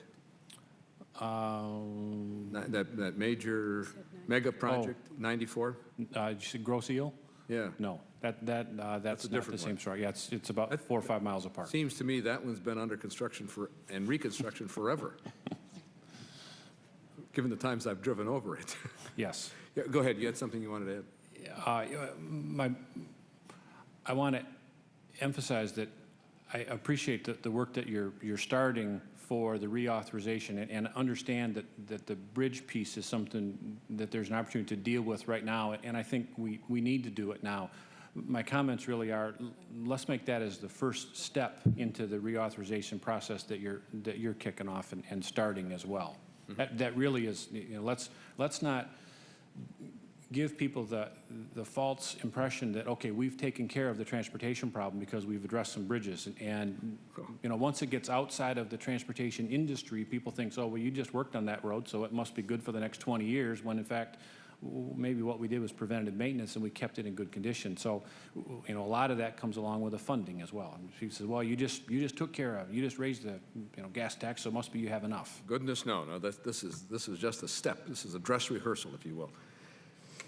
Mr. Duncan. Well, thank you, Mr. Chairman, and I won't have any questions. I wasn't able to come for the testimony because Mr. Micah asked me to meet with some Texas transportation officials. But I would like to say this, that first of all, I've read Chairman Oberstar's proposal, and I think I like about everything in there. But one thing that I did point out in my opening statement this morning is that Tennessee, over the last several years, has done quite a bit of work on our bridges, and because of that, we have about half of the structurally deficient bridges as is the national average. And I hope that when we come up with whatever we're going to come up with in the end, we don't shortchange states that have done a little bit more in regard to the bridges. I hope we don't punish the states that have done the most work in that regard, because I don't think that would be fair, because we still do have bridges that need, we have a lot of bridges in our state with all of our lakes and hills and rivers and so forth. And so I just hope we keep that in mind, Mr. Chairman. Thank you very much. Yes, indeed. Well, as I pointed out in the course of the hearing, I have set forth a proposal, not an introduced bill. This is a work in progress. And the idea of hearings is to shape a bill. And this is rather unusual that we follow this procedure, but I felt this is the fair and the right way to do this, and to gather ideas. And as Mr. Baker pointed out, there are unique circumstances in Louisiana, unique structures that need to be addressed in a different way, and we'll fold that into this proposal. Thank you. Mr. Westmoreland. Thank you, Mr. Chairman, and I do want to thank you for putting that proposal out and giving us an opportunity to have the input from these experts and also our input. Mr. Dorgan, I wanted to ask you a question. I was reading some information about the the I-35 bridge. And if I understand it correctly, it was due to undergo some renovation, I think, in December of '06. And because of maybe some structural concerns or whatever underneath, there was an option not to do that. Is that pretty much correct? Mr. Chairman and Congressman Westmoreland, the year is slightly off there. We had considered different options on the structure. One was reinforcing. This was based on a study that the department had done. One was adding reinforcing plates to the bridge. Another was a thorough inspection of the fracture critical areas that were of concern in the main truss. And a third was a combination of the two. Originally, we had scheduled a contract to add the reinforcement. That would have gone to contract this fall. So it was like an October of '07 letting. However, last winter, we made the decision, based on some new information from the consultant that was doing the study, we made the decision to pursue the inspections last spring. And we did those in May. We got approximately half the bridge inspected. This is the main truss spans now, and no evidence of any fatigue cracking was found. And given all the previous studies on that structure, the expert opinions were that if none had been experienced to date, we would not have fatigue problems with that. And to this day, I think the NTSB has to conclude their study as to the actual causes of this. But up to this time, fatigue has not been identified as an issue. There were certainly other things that Chairman Rosenker referred to in his testimony. That was not one of them. Well, Chairman Oberstar brought up the point that 20 years ago, this one piece of equipment was brought up at a hearing and has been put in place. And so I think we're right at the point where there's some cutting-edge technology out there that's a little bit more than a guy with a flashlight and a hammer to go out. And I know it's expensive technology, but I know there's one in Georgia, Lifespan, that does this type of technology on a bridge, and I know it's more expensive.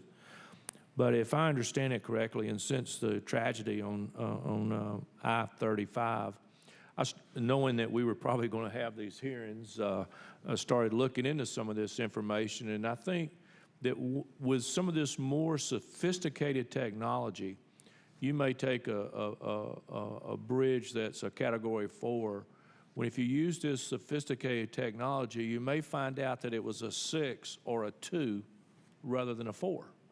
And so on some of these especially, and Mr. Dorgan, did you ever, or did anybody at the DOT ever think about going to a little more of the sophisticated monitoring system rather than just continually to do the visual inspections, but go that extra step further to do any of this high-tech stuff? I mean, would that have been a last resort?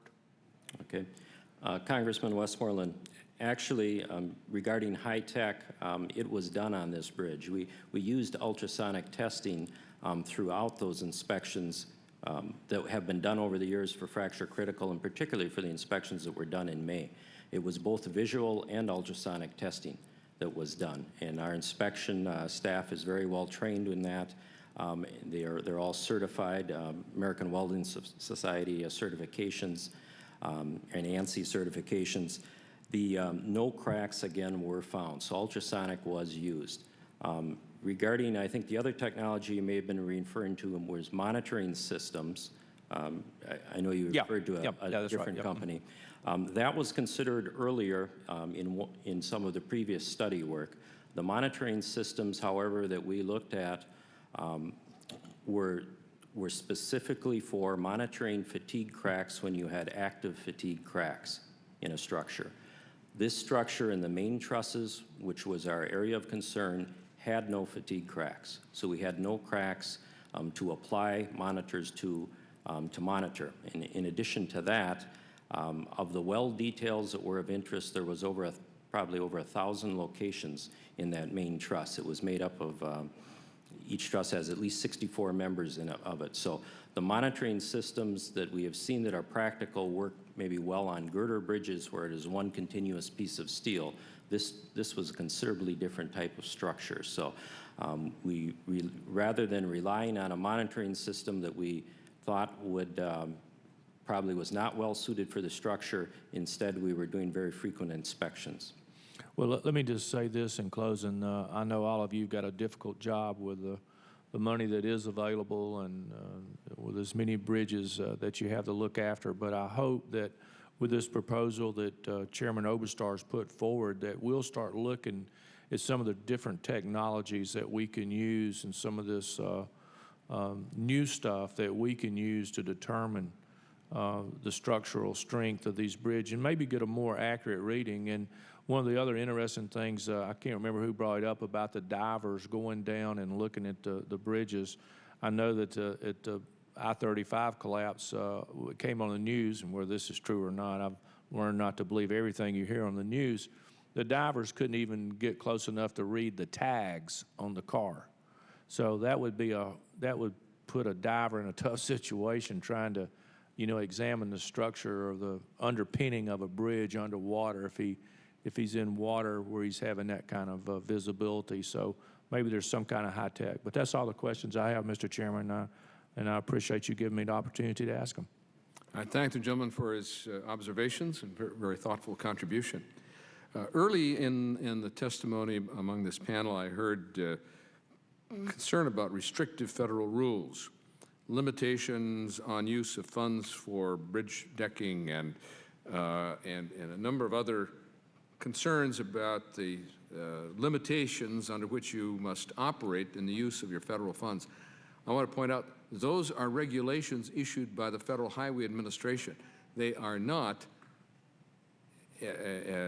founded in law. And I'm glad you raised that's the purpose of having this hearing, to hear from the practitioners, the concerns they have in operating the federal program. Now, we can clear the deck, if you will. We can clean out those federal regulations in the upcoming legislation and along the way as we move ahead with this bridge initiative. If the Federal Highway Administration is putting you in a straitjacket on your operation of the program, that certainly is not intended by law. Preventive maintenance, for example, is specifically allowed by law. It has been since 1987, and then in 91 in ICE-T, and again in T21, and in the current Safe-T-Loo. So we have worked to give states broad flexibility. Concern expressed by Ms. Miller and Mr. Webb about training of inspectors and supervisors. In the provision, or in the proposal I've set forth, we have a provision to require training to higher standards and more skills for both inspectors and supervisors. We'll provide funding for that in this bridge initiative, and that will be for inspectors generally, without restriction. We'll do our best to give you the broadest flexibility you need. And any other such limitations that you think are obstacles would be, send them to us. We very much welcome your input, and we'll take whatever steps are necessary to make things better. In Minnesota, we've had a goal in previous years of ensuring that 65% of bridges are in good condition. Michigan raised its standard. Minnesota, according to reports that I have, lowered the goal earlier this year to 55%. Tell us what Michigan did. Mr. Chairman, first of all, it's 85% good and fair. So I can't comment on what the Minnesota numbers are because I don't know their system, but I do know that Michigan's goal is 95% of the freeway bridges in good or fair condition, and 85% of the non-freeway bridges in good or fair condition. And we had a goal. We started this in 1998, and our goal was to get there by 2008. Now, it's important to note that in 1998, we were at about 79%, and we've increased that number up to about 86, a significant boost at a time when we had a lot of aging bridges coming at us. But frankly, a lot of that was an influx of state dollars that, as I said before, it's about 50% state dollars, 50% federal dollars, and an emphasis on the bridge program and looking at the entire bridge network as a complete network and understanding that you have to manage them in different stages of life. Not every bridge needs to be reconstructed. You need to fix what needs to be fixed on those structures. So we've had a concerted effort for the last 10 years to fix what needs to be fixed, and that's why I brought up the example of the bridge decks. 223 bridge decks out of 608 are structurally deficient because our bridges are structurally deficient because the bridge decks themselves are poor. The rest of it is fine. Those are in our program, mostly being and completely being paid for with state funds, so that those bridges will come off of the structurally deficient list. So we manage them as as an entire network of bridges, and not just that has multiple phases of their life, not just one particular structure and one fix fits all. Thank you. Mr. McFarland. Mr. Chairman, as Mr. Dorgan is crunching some numbers to help answer the question, I just want to mention that the goals that you mentioned are part of a much larger performance measure package that the Minnesota DOT uses to help guide its investments, not only in bridges, but in safety and in roadways and in other aspects of what we invest our funds into. And we also review those performance measures regularly to see not only, there are measures that we have set. We are measuring against ourselves, and we review them to see if they are realistic, if they might be too low, if they might be too high. So it is a constantly evolving process to peg our performance measures to where we think we ought to be. Now, I think, and we're very proud of that effort and the effort we've put in over the last several years to guide our investments based on actual measurements and performance of our system. And I think Mr. Dorgan, off the top of his head, has some numbers on on our actual bridge performance goals. But that was announced that Minnesota had set the goal of 55%. Why was that reduced from 65%? Okay. Congressman Overstar, the goal of back in 1997, when we established performance measures, there was a goal of maintaining at least 65% of our bridges in good condition. That would be by the NBI status. And that was all state-owned bridges, regardless whether they're interstate or not.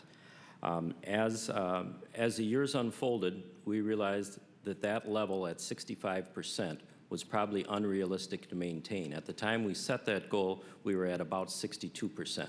Unrealistic from what standpoint? Cost?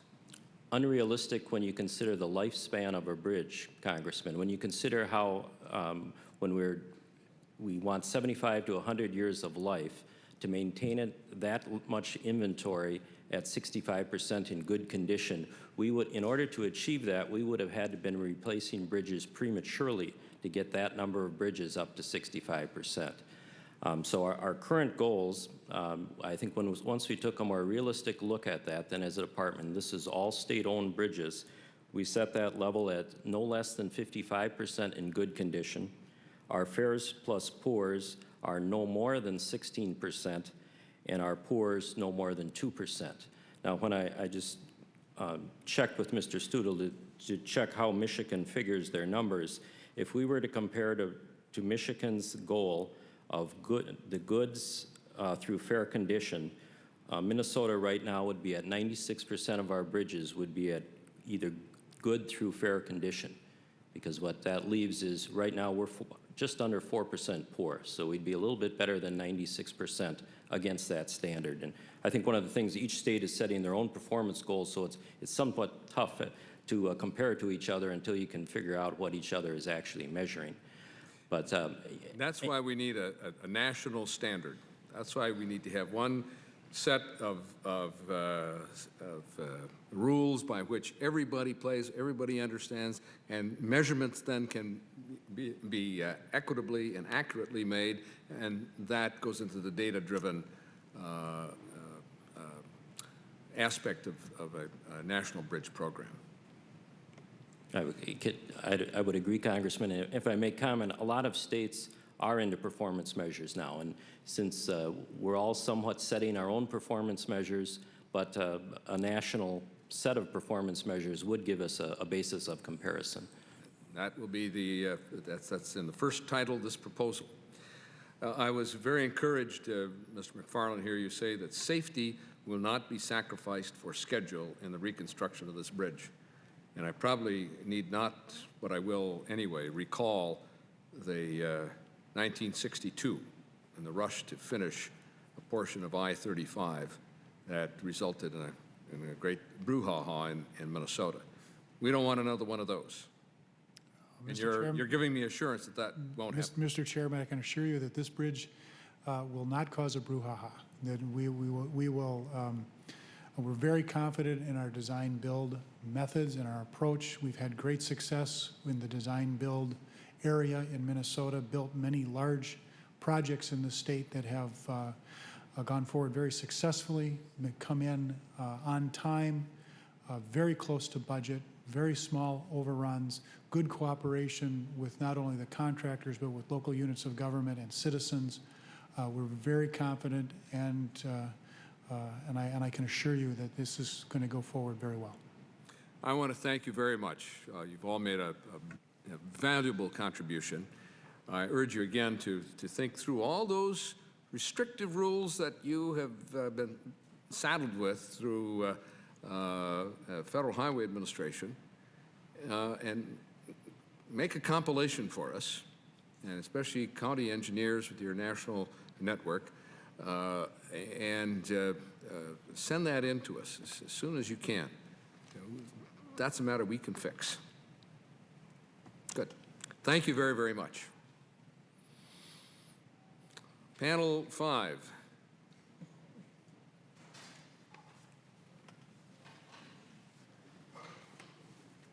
You getting more coffee over there?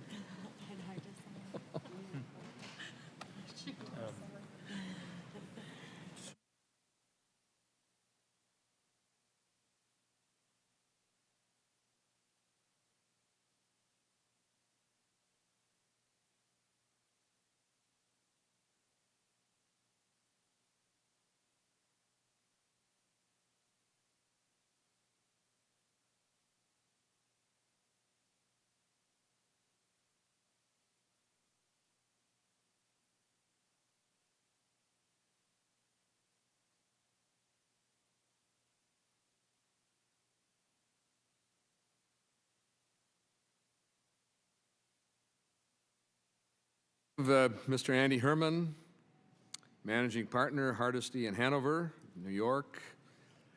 Mr. William Cox, Corman Construction, here on behalf of ARTBA. Mr. Tim Lynch, American Trucking Association, Senior Vice President. Ms. Janet Kavanoki. I was wondering where to put the accent on that. Kavanoki. I love that. That's a name that has real weight. And then Koniewski, Don Koniewski. Now there's that's a name that everybody in the Iron Range, the Federated People's Republic of Mesabi in the core of my district can understand and pronounce. and let me take this opportunity, Mr. Koniewski, to congratulate you on your 30 years of service with the laborers. We got to give you a big applause. Everybody can. But I've been around here long enough to remember your predecessor, Jack Curran, for heaven's sakes. Congratulations. We'll start with Mr. Herman.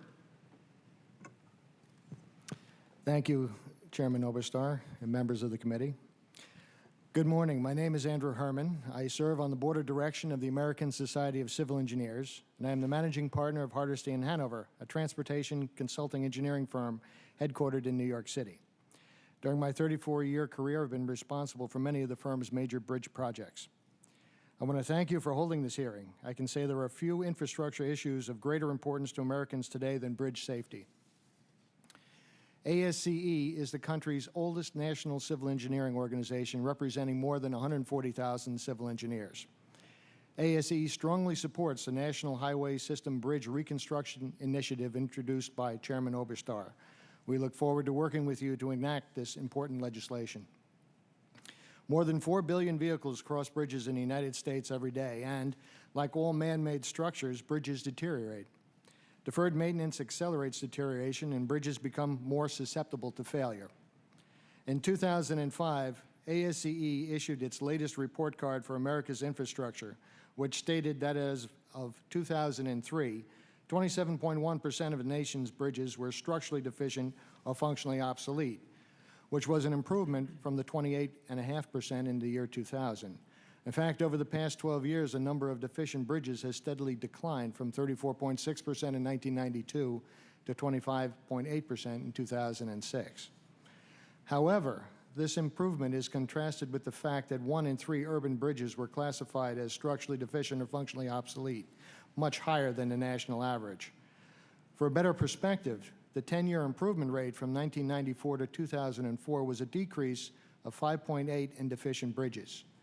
Projecting this rate forward from 2004 yields an estimate of 46 years to remove all deficient bridges.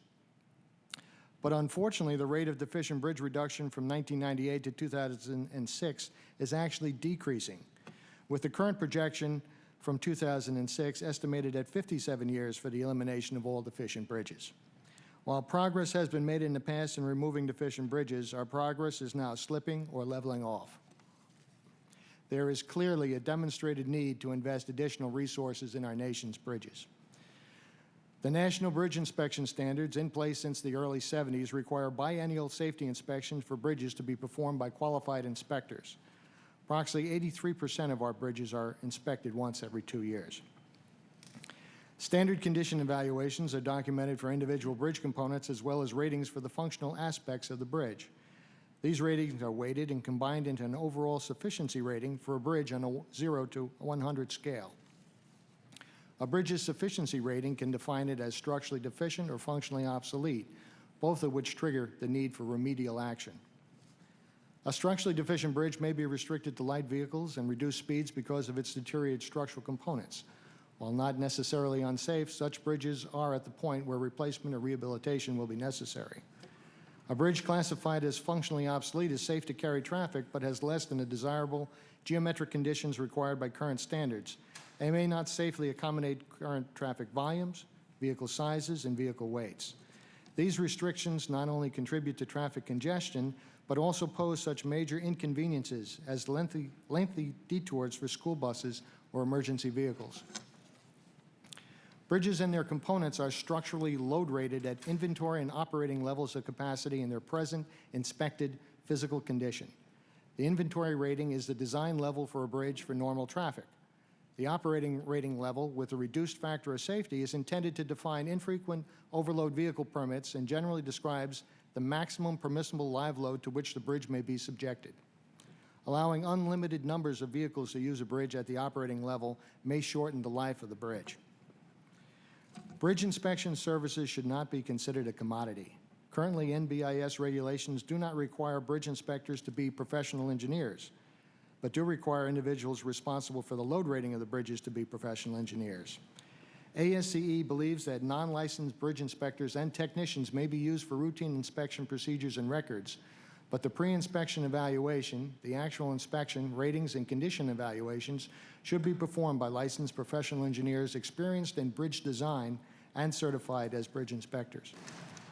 ASCE strongly supports the establishment of a dedicated funding source to repair, rehabilitate, and replace structurally deficient bridges on the national highway system as a complement to the current FHWA bridge program. This initiative would be a first step in addressing the long-term needs of the nation. However, this effort should not detract from the investment needs debate during the reauthorization of Safety Lou in 2009. The requirement to distribute funds based on a formula which takes into account public safety and needs is an excellent step in creating a program that addresses public safety first. Successfully and efficiently addressing the nation's transportation issues will require a long-term, comprehensive nationwide strategy, including identifying potential financing methods and investment requirements. For the safety and security of our families, we as a nation can no longer afford to ignore this growing problem. Aging infrastructure represents a growing threat to public health, safety, and welfare, as well as to the economic well-being of our nation. Thank you, Mr. Chairman. That concludes my statement. I'd be pleased to answer any questions you may have. We very, very much appreciate the presence of the ASCE. You're a watchdog on the nation's infrastructure, and a very credible one, and one that's been frequently cited in the lay press, if you will. Thank you. Mr. Cox. Chairman Oberstar, Representative Duncan, good afternoon. My name is Bill Cox. I am president of Corman Construction in Annapolis Junction, Maryland, and I'm here today in my capacity as vice chairman of the American Road and Transportation Builders Association. While ARTBA welcomes today's discussion of how to best meet the nation's enormous bridge needs, we deeply regret the circumstances that led to this hearing. Bridges can be rebuilt and roadways repaired, but lives touched by tragedy can never be made whole. Our membership offers its condolences to those families who lost loved ones or had them injured in the I-35W bridge collapse. Mr. Chairman, I would like to applaud your leadership in proposing a bold and targeted bridge safety initiative. I also want to commend Representative Micah for his call for the development of a comprehensive national transportation strategy. These objectives are not mutually exclusive and can be pursued concurrently. The Minneapolis bridge tragedy demonstrates the significant public safety threat that exists from delaying repairs to aging bridges.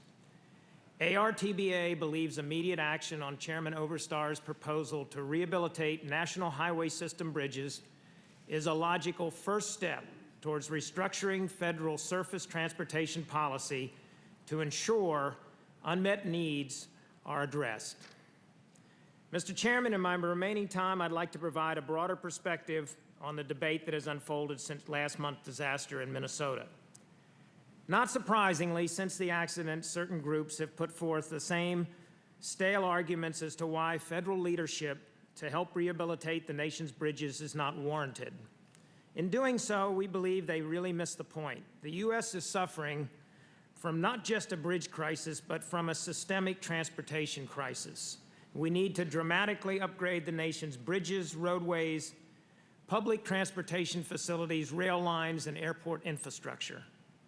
An example of this rhetoric is the suggestion that if it were not for congressional earmarks, sufficient resources would be available for transportation needs. The fundamental assumption behind this claim is that earmarked funds are not used for needed highway and bridge improvements.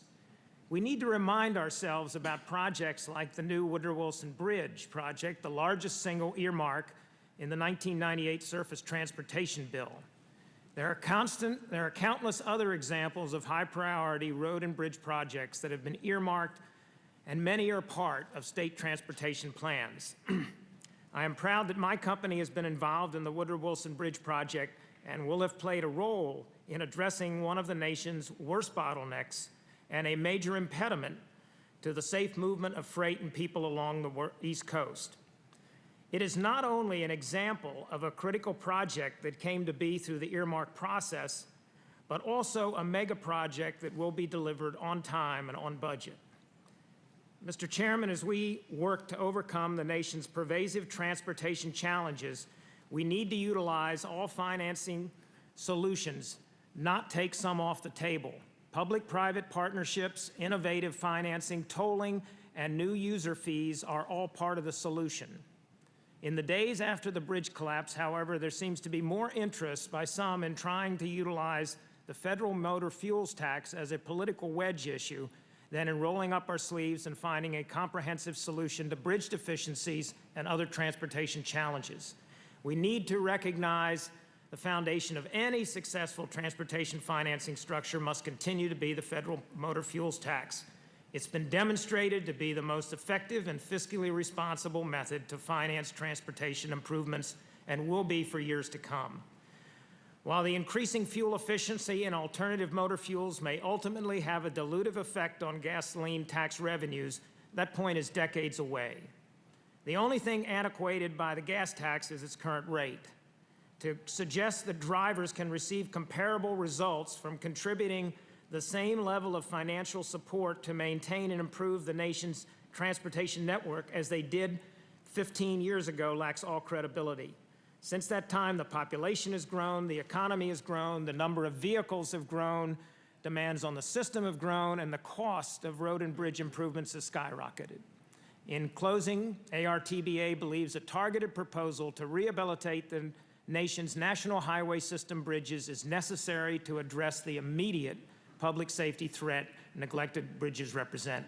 This measure would provide the quantifiable results and accountability that Americans demand and our nation's citizens deserve. We urge all members of Congress to support Chairman Oberstar's NHS Bridge Reconstruction Initiative as a critical first step towards achieving the goal of a comprehensive national surface transportation plan. Thank you for the opportunity to speak. Thank you for your contribution. I'm very much encouraged and inspired by that. Thank you. Mr. Koniewski.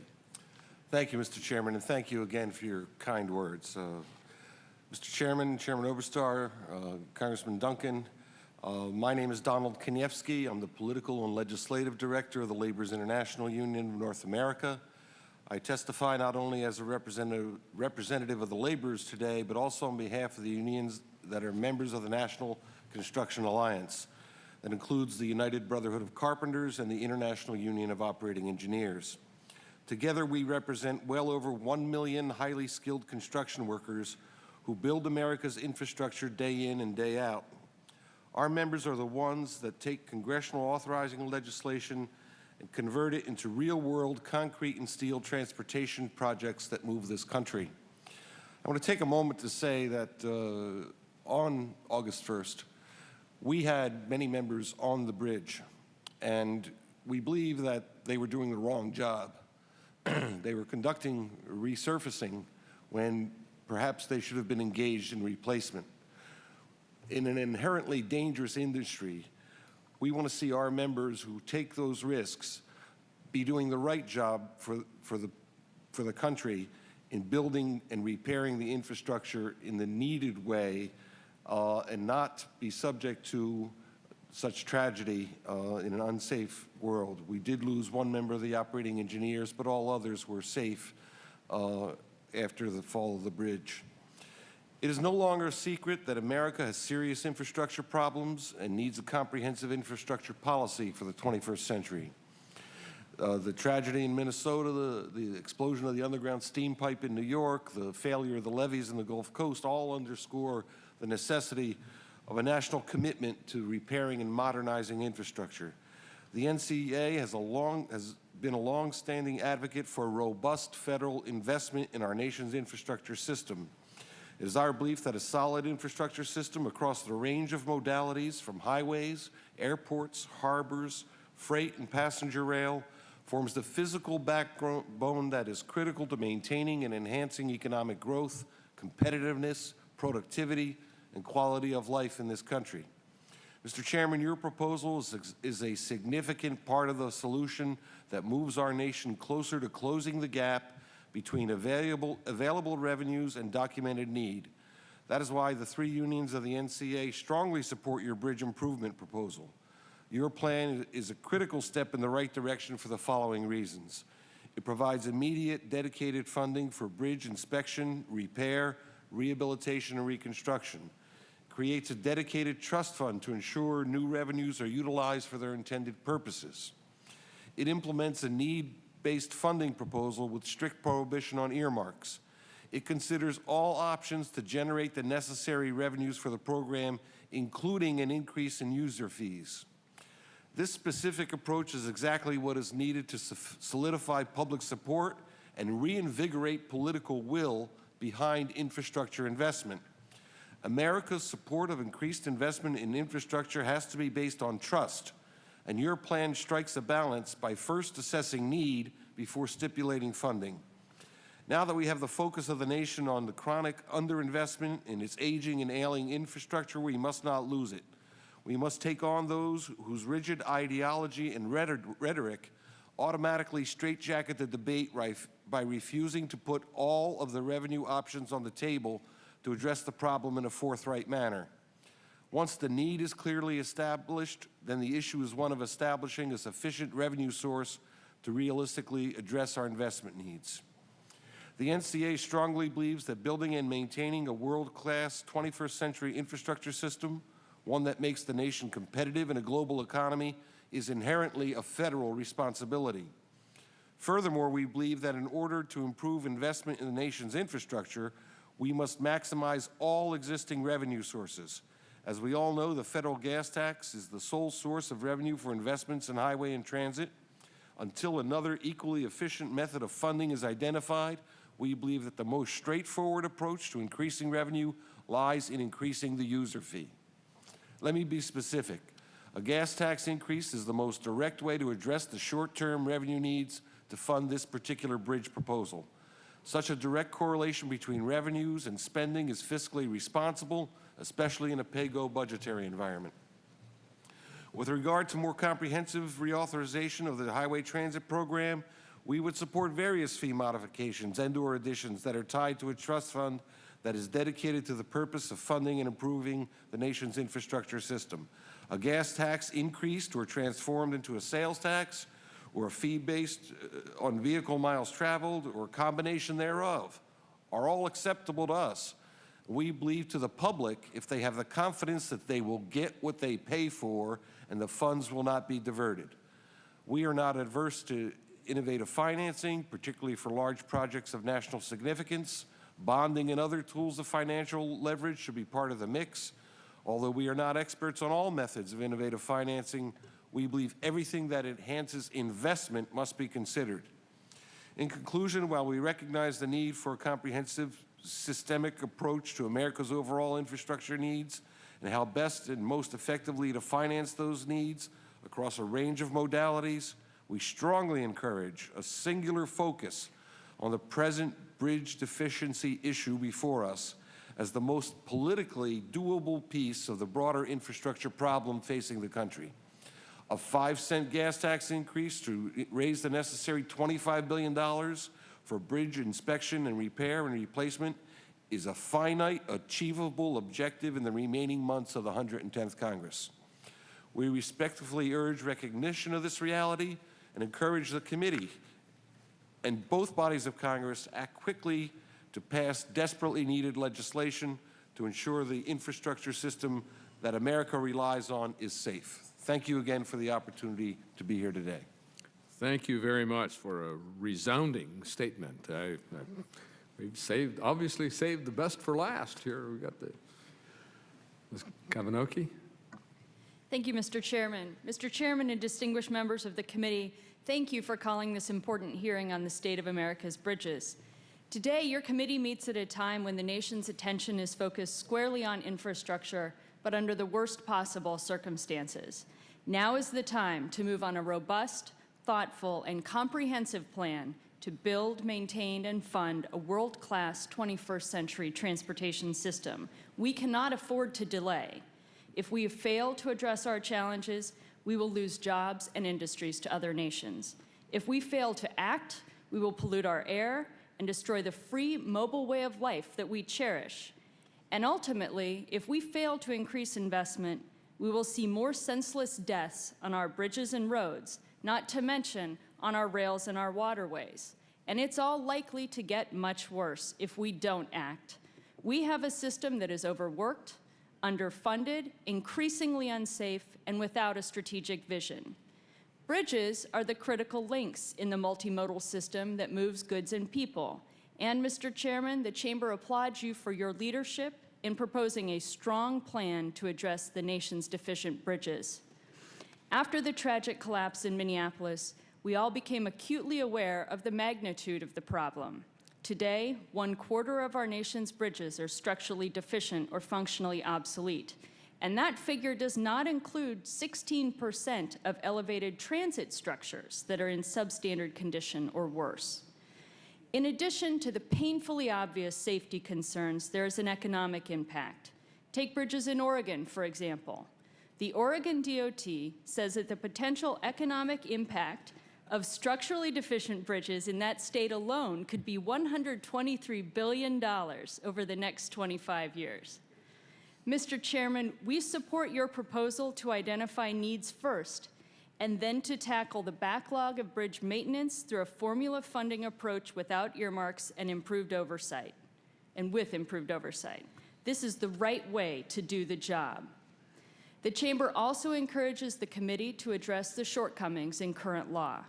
We strongly support holding states accountable for the expenditure of the resources provided in Safety Lieu. Without addressing the current diversion of bridge dollars to other federal funding categories, new programs may essentially create a substitution effect rather than increasing the funding dedicated to bridge needs.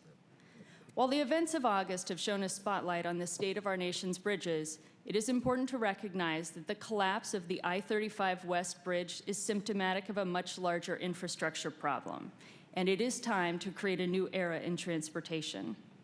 This country's current approach to delivering transportation infrastructure is not set up for today's robust economy or for the economy of the future.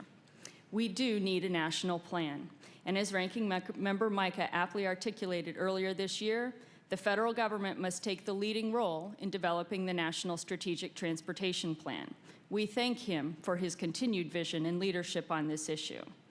Every level of government must step up to the plate, and the federal government must bear a significant part of the responsibility and will perform a critical role. For our part, what is the Chamber going to do? We are launching a major multi-million-dollar initiative called Let's Rebuild America with 4 key goals to support your work and this industry's work. First, we will document the program with research. Second, we will educate the public, the business community, and policymakers. Third, we will spur private investment in critical infrastructure of all kinds. And finally, and perhaps most importantly, we will foster an honest dialogue on how to find the public money to meet critical infrastructure needs. There is no single answer to that question, which means all the options must be on the table, including increasing user fees. Mr. Chairman and members of the committee, the question facing America is this: are we a nation of builders? Are we still a can-do society? Are we still the kind of people who can rally to a great cause with a shared sense of mission and a national purpose? Surely we ought to be able to create the vision, forge the consensus, secure the resources, and find the political courage to make this happen. I believe that we can, and I believe that we will, and business will lead the way. It shouldn't take a disaster like the bridge collapse to focus the nation's attention on our vast infrastructure challenges. But now that we have that focus, we must not lose it. Thank you very much for the opportunity to be here today, and I look forward to answering your questions. Thank you very much, Ms. Kavanaugh. You're right. It shouldn't take a bridge tragedy to focus attention, but regrettably, that's what happens in this country.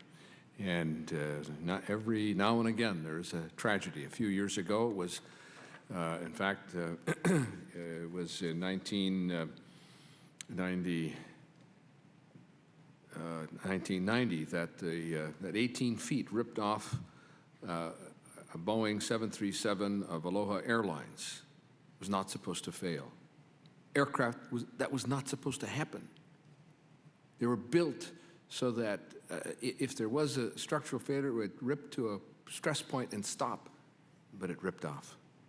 And all of aviation sat down. And then I crafted the aging aircraft legislation, something I'd been talking about for years, was not able to advance. But a tragedy happened, and now all aircraft at 15 years of age sat down, torn down to bare metal, and inspected from stem to stern and parts replaced. Well, it's taken another tragedy to get us to think about the nation's infrastructure. Thank you. Mr. Lynch. Thank you very much, Chairman Oberstar, Chairman DeFazio, Ranking Member Duncan. We appreciate the invitation for the American Trucking Associations to testify on the condition of the nation's infrastructure and bridges. Members of this committee well understand the importance of the nation's infrastructure. It is unfortunate that it took the tragic collapse of the Interstate 35W bridge to focus the public and perhaps more importantly the media's attention on the vulnerabilities of the highway system. We must not lose this opportunity to educate the American people about the very real safety and economic consequences of failing to adequately maintain and improve the system. We thank you for providing a forum that will help inform the debate and hopefully move us toward agreement on solutions to the challenges we face. The trucking industry and the highway system that supports it are the linchpins of the nation's freight transportation system. The industry hauls 69% of the freight by volume and 84% by revenue. In addition, the trucking industry plays an important role in the movement of intermodal, rail, air, and water freight. Truck tonnage is projected to increase, reaching toward the 14 billion ton mark by the year 2017. This growth, of course, means that a lot more trucks will be on the road. We estimate another 2.7 million trucks will be needed to serve the nation's economy, or a 40% increase. A reliable network of highways is crucial to our industry's ability to deliver goods safely, efficiently, and on schedule. Since deregulation and completion of the interstate highway system over the previous quarter century, the trucking industry has made continuous improvement that have allowed its customers to significantly reduce inventories and create manufacturing and supply chain efficiencies that have saved the U.S. economy billions of dollars, increased salaries, slowed consumer price increases, and created innumerable jobs. Any disruption to the movement of freight on our nation's highway system can well jeopardize those gains. Mr. Chairman, our highway infrastructure is a network of roads, bridges, and tunnels that link our nation together. That network includes superstructures like the Chesapeake Bay Bridge, the previously mentioned today Woodrow Wilson Bridge, that are vital links in moving people and goods. However, that system also includes bridges over creeks and streams that may only carry a few cars and trucks on any given day. Both are important and both need to be maintained. But tragedies like the I-35 bridge collapse highlight how vulnerable our system is when a structure on a major highway is damaged, closed, or load posted. The resulting traffic disruptions distress local and regional economies due to higher freight rates and lost business opportunities. Significant costs are also incurred due to lost time, wasted fuel, sitting in congestion, and having to divert to alternate routes. Mr. Chairman, earlier this afternoon, you mentioned the amount of rail and barge traffic due to the collapse that now will have to move on the highway system. While I'm certain that there is a trucker out there that will benefit from that, as a nation, that traffic probably should remain on the barges and the rails. But that's just another cost that goes into the equation. Mr. Chairman, much of this nation's traffic moves on the national highway system. This 162,000-mile network comprises just 4.1% of total highway miles, yet it carries nearly 45% of total vehicle miles. When this network experiences inefficiencies, whether due to posted bridges or daily congestion, the economic impacts ripple throughout the supply chain and can greatly impact the health of regional and national economies. Despite its obvious importance to the nation, significant portions of the NHS are in poor condition, are routinely congested, and have been starved by insufficient investment. Of the more than 116,000 NHS bridges, over 6,000 are structurally deficient, and more than 17,000 are functionally obsolete. Furthermore, and perhaps more importantly for my industry, 760 NHS bridges are currently load posted. Posting of bridges forces trucks to use alternative routes, increasing freight transportation costs and requiring greater fuel use, which produces more emissions. While this hearing and the public's attention are understandably focused on bridges, we must not forget that bridges are individual components of the overall highway network. Mr. Chairman, we applaud your initiative on the National Highway System Bridge Reconstruction Initiative. We believe it is an excellent model for future highway investment decisions. The emphasis on prioritizing investment based on greatest need are principles that can and should be applied to the entire federal program. I earlier made note of Congressman Baker's comments about what they've done in Louisiana with respect to the prioritization of the bridge program in that state, and frankly, we want to find out quite a bit more about that. Over the past 20 years, the Highway Bridge Program and its predecessor, the Highway Bridge Replacement and Rehabilitation Program, has been funded at a level equivalent to roughly 11 to 14% of total annual transportation program apportionments. Under Safety Lou, the program provides an average $4.1 billion annually for the bridge program. However, beginning with ICE-T and including now into Safety Lou, up to 50% of state apportionments can be flexed to non-bridge related projects. Mr. Chairman, I will tell you, one of the things I always love about being at these hearings is even sitting on the peanut gallery side, you learn some things. We were not able to determine how much of that has actually been flexed out, and if I understood your comments earlier, some $4 billion has been flexed out over the last decade, and we would certainly encourage that as the committee considers both this proposal as well as reauthorization, that be something that you take a very long and careful look at. Mr. Chairman, even the most well-designed and best-maintained bridge will deteriorate over time for a variety of reasons. All vehicles, including trucks, play a role in this process. It is important to understand, however, that bridge collapses are generally the result of singular events and not usually caused by the slow progression of deterioration.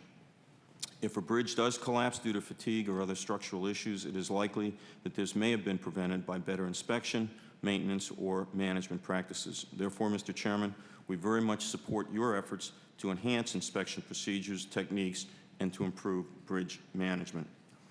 HCA looks forward to working with the committee to address the nation's bridge and other highway infrastructure needs. And most importantly, Mr. Chairman, we recognize our responsibility to help finance these needs. However, Mr. Chairman, we believe, and we believe the public at large shares this view, that highway user charges have to be viewed as an investment in both mobility and safety. We look to Congress, the administration, and the states to allocate that investment in a rational manner, in short, to ensure a good return on their investment. Thank you very much for giving me this opportunity to testify.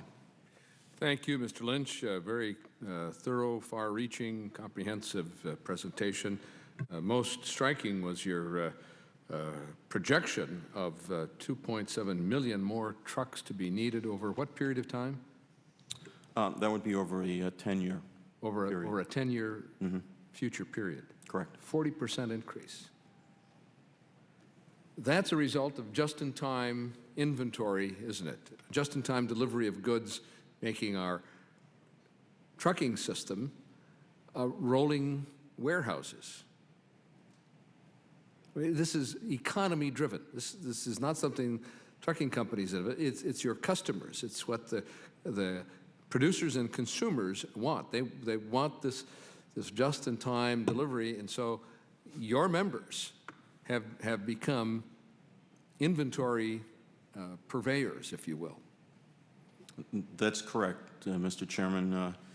Notwithstanding occasional glitches on the highway, we're not out there for sport or to aggravate the public. We're out there to deliver the freight. Out there because the economy demands it. And if we don't maintain this portfolio of highways and bridges in top condition, then your members can't do their job. The public sector has to do its job so the private sector can do what it does best: provide jobs, services, and deliver goods. Absolutely. All of the witnesses have provided, I think, just remarkable testimony and presentations that will benefit our ultimate product. I think Mr. Koniewski saying everything that enhances investment should be considered as a way of revenue stream. We'll do that. You know, when I proposed this initiative, we were discussing it, and there were thoughts, well, don't talk about how you're going to finance it, because that's what will catch the headlines. And, well, it's irresponsible not to set forth an objective, set forth a goals. This is what we need to do. And it is what we need to do. The cornerstone of any investment in surface transportation has to be the user fee, call it the gas tax, whatever you want to do. And then there are other means of financing. We're gone. Mr. DeFazio has held extensive hearings, in-depth hearings, and will continue to do that on the investment needs of our surface transportation program and the merits of various proposals. But if I didn't set forth how I propose to achieve this objective, that would be the next question. All right, you got this great idea. How are you going to do it? Well, I've set forth, and so now I'll let them all come and make their criticisms. Ms. Kavanoki, I love the Chamber's theme, let's rebuild America. Terrific. You too said all options must be on the table, including the user fee, and we accept that. We work with the Chamber to do that. Mr. Donahue, he came from the trucking sector. He's had a long commitment to and familiarity with surface transportation.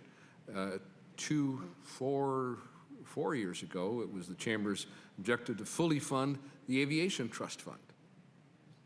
And although we didn't quite get there, but without the Chamber, we wouldn't have had the nearly 100% funding that we had, that we did achieve for the Aviation Trust Fund, at a time when the now governor of Indiana was the Director of Office of Management and Budget, Mr. Daniels, and didn't want to make that full. He wanted to hold back $600 million of the Aviation Trust Fund that was needed for investment in taxiways and runways. That was in early 2001. The Chamber was out there ahead and provided the energy we needed. Mr. Herman, our earlier witness, Ms. Miller for the county engineers, said, most counties do not have a licensed public engineer. That really was shocking to me. I thought they were up to date, but not. And you observed that licensed public engineers are necessary for the proper development of surface transportation and bridge programs. Yes, Mr. Chairman. Basically, a bridge inspector, once you get to a reasonably sized bridge, should be able to have the expertise to know the load paths, the critical members, the fatigue-prone details, and past potential areas of distress in a particular type of structure being inspected. They have to evaluate not only the condition of the individual bridge components, but how the components fit into and affect the load paths of the entire structure. The bridge engineer may have to make immediate decisions to close a lane, close an entire bridge, or to take trucks off a bridge in an effort to protect the public safety. You need someone, I mean, right now the requirements, I don't even believe, need a engineering degree. There are various categories of bridge inspectors, and one of them is without a degree. And I think an engineering degree is needed, and also the professional credentials and past work in bridge design and inspection to inspect a bridge properly. I totally concur.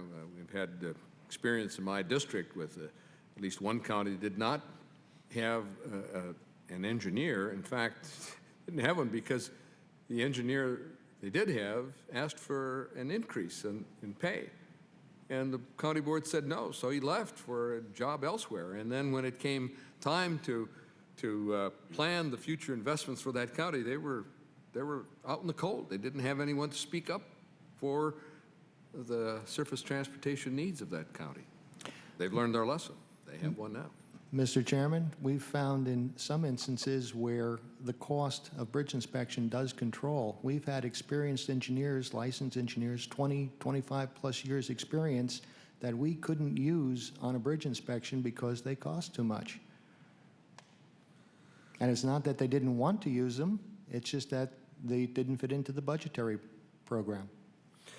Well, one of the previous witnesses also said that there are too many bridges and it's too costly to use the more advanced technologies that I cited earlier.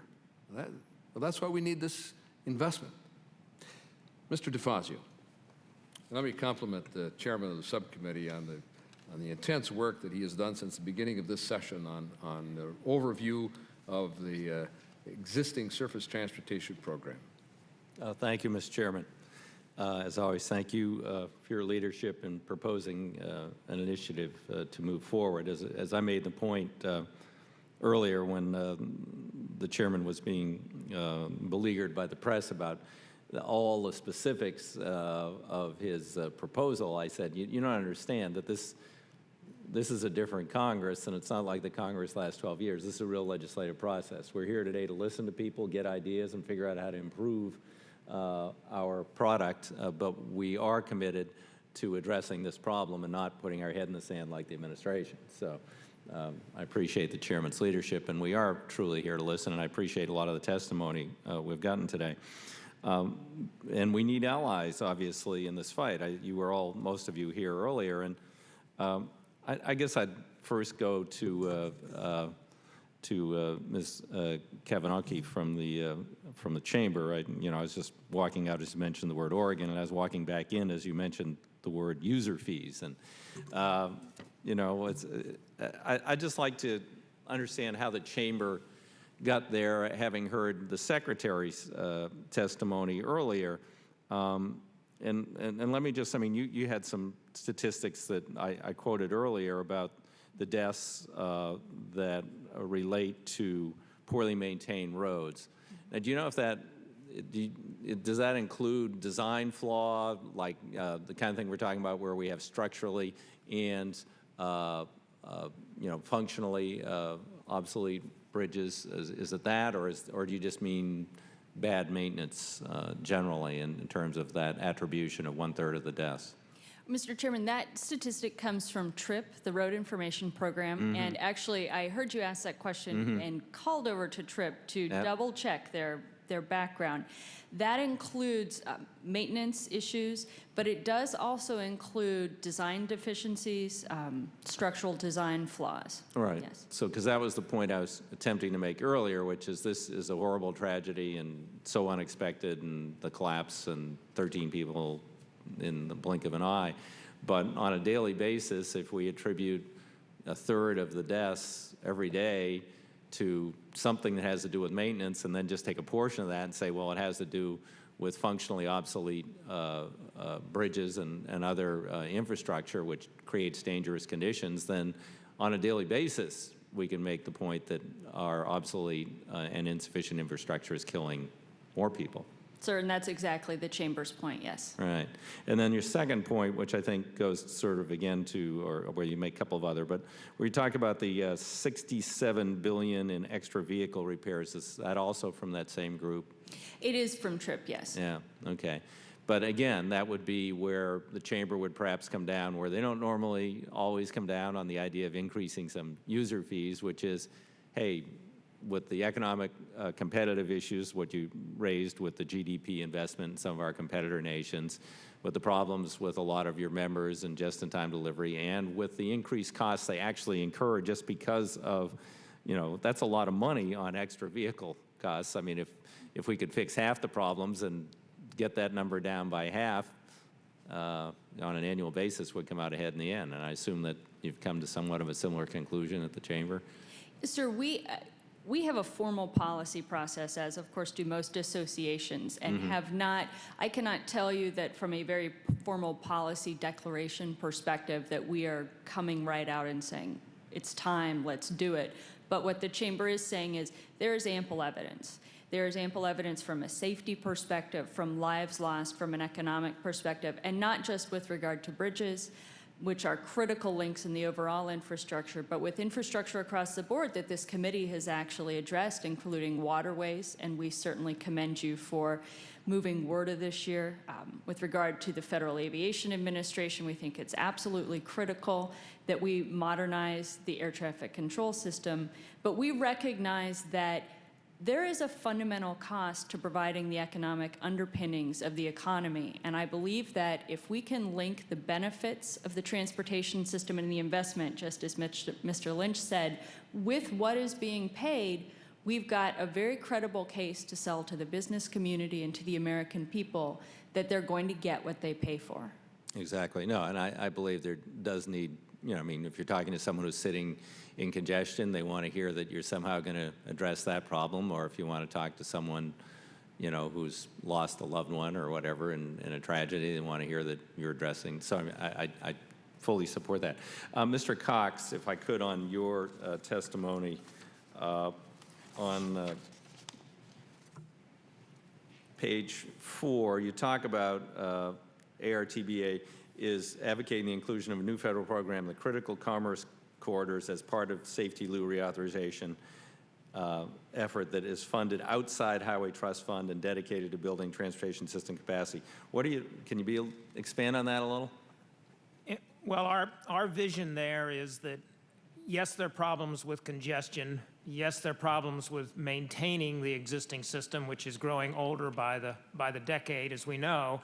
But the one thing that we really need to face up with is just what was brought up by Mr. Lynch, is that the trucking part of our economy is really a driver of the economy. For the big stores, the small stores, as he talked about, 69% by volume and 80-something by revenue. And what we see is, in time, a critical problem of getting from ports to highways around the big cities. If there isn't some thought given to providing maybe not special roadways, but roadways that are designed to move freight from the container ships to the trucks to the highways to the interstate, so that the American economy, which is really the leader in the world in that aspect, will continue to be so.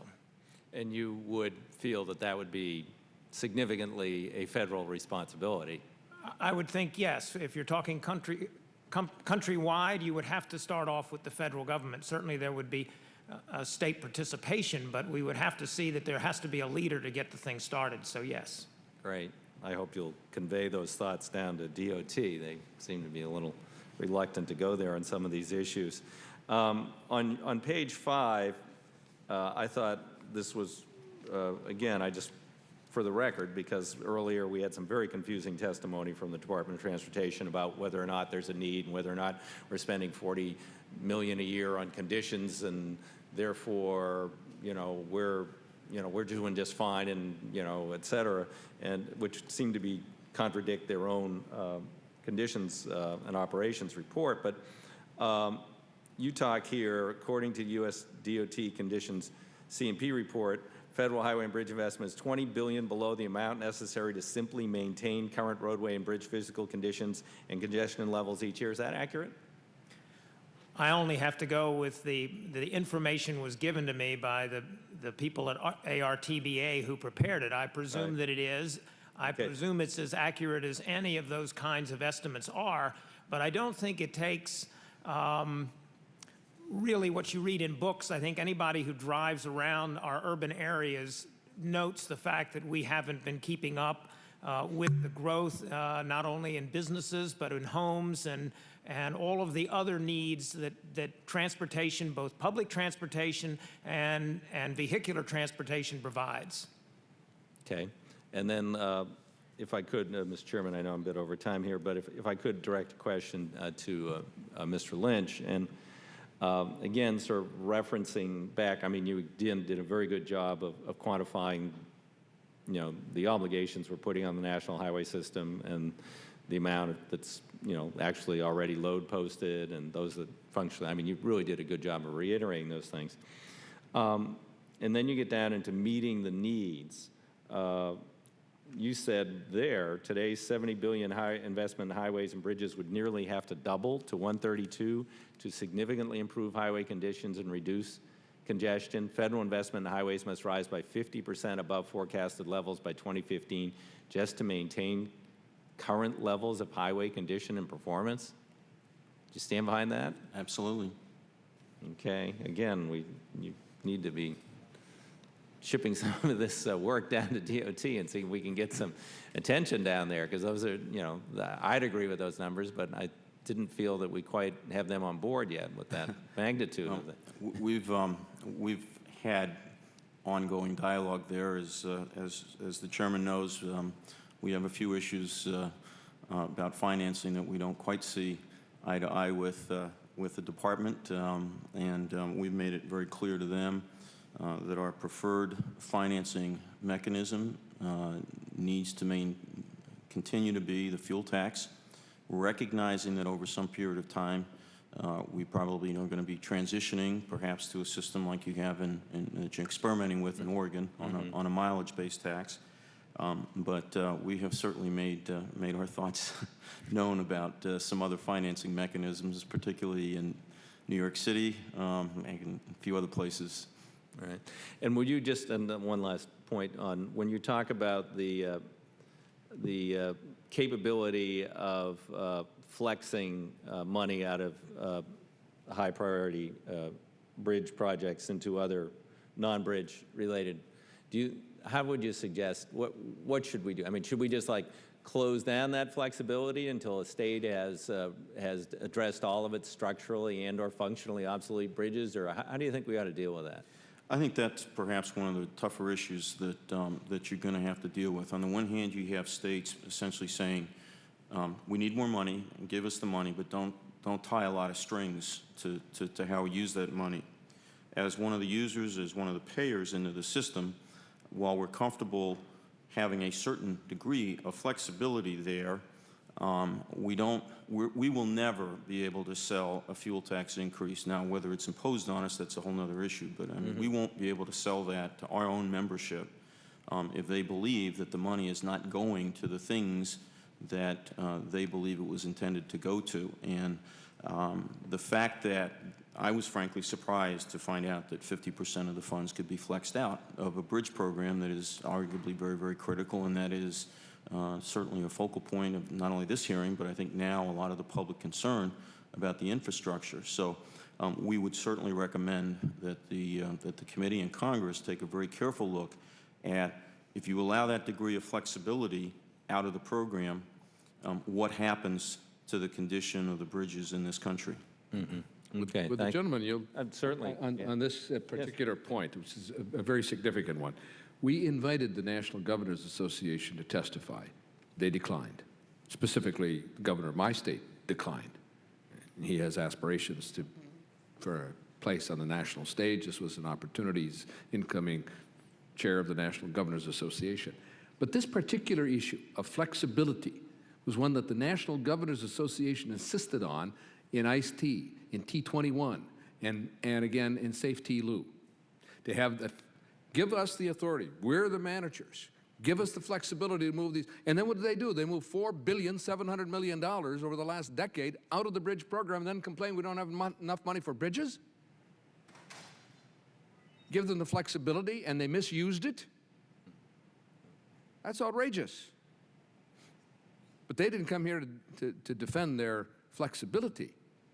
And when we move into the reauthorization process, that's something that's going to be very high on the list. And I'll tell you, there'll be no flexibility in moving funds out of this bridge trust fund that I've proposed. Thank you, gentlemen. And further, Mr. Chairman, I might suggest not to, sort of try and write the legislation here, but I would suggest that, when we're looking at criteria for the new program, however it might be funded, that one measure be whether a state is fully utilizing its apportionment under TLU to address the bridge problem, and if they're not, then I guess I would really question why they'd be in the queue for the special fund to deal with this issue. In fact, that is a condition of this proposed legislation. Well, the chairman's always ahead of me here, so I missed that detail in the outline. They didn't give me the detailed outline. That was probably in your head. And it's in there. Print. It's all in right. there. Okay. Yes. I read it quickly. Thank you, Mr. Chairman. I have no more questions. Thank you. Thank the gentleman very much. And again, I'm in admiration of his diligent work on the review of the surface transportation program. Well, in the course of this day, let me sum up.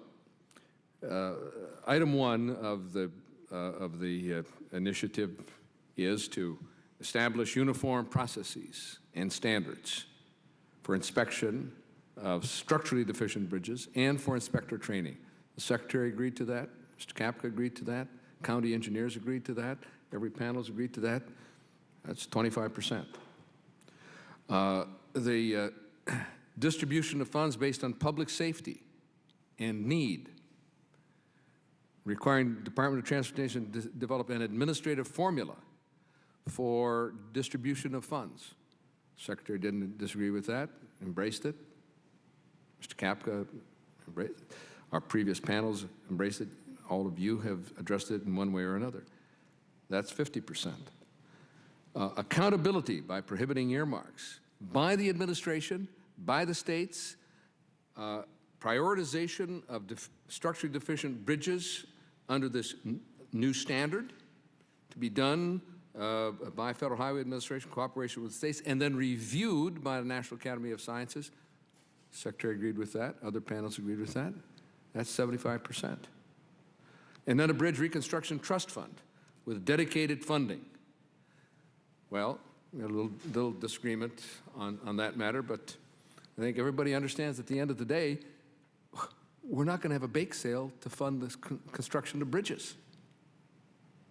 Mr. Duncan observed very thoughtfully that if we weren't spending all this money in Iraq, $45 billion on their infrastructure, it's being blown up as fast as it is built, we'd have money here at home.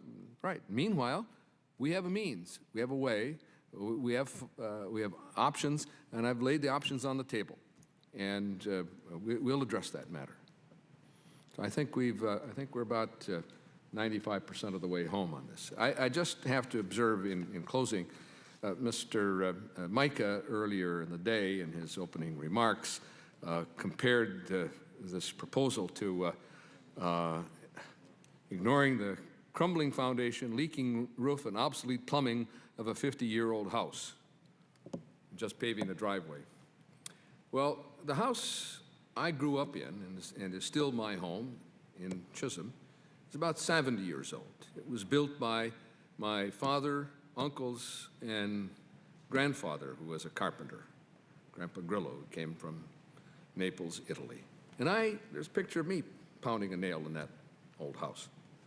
I put a new roof on it. The foundation was leaking. We fixed that. Just 2 weeks ago, faucets were leaking, and the drain, the kitchen drain was. And I fixed the faucets, and then I had to run off to the 4th of July parades, and I'll admit, I put the faucet washers in backwards so they weren't working right. But I got a plumber in, and he fixed that, and he fixed the kitchen drain and the basement drain. And he left a note on my table saying, aging residential infrastructure in need of repair. We fixed it. And we're going to fix this as well. Mr. Micah also observed in a news release he issued that this is called a duplicative bridge program, and a gas tax increase without examination of existing highway bridge. What does he think we're doing here? What have we been doing all day? Examining the highway bridge program. 20 years ago, I examined bridge safety in those hearings.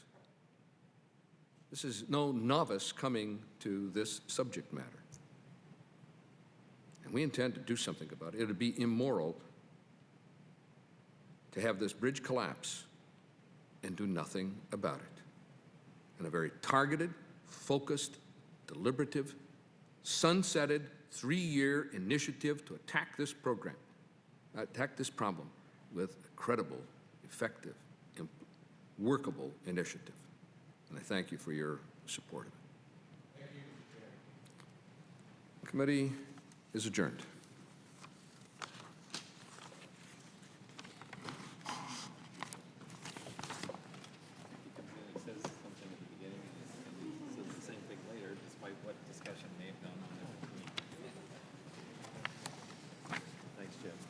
Thank you, Peter. Yeah, I'd like to.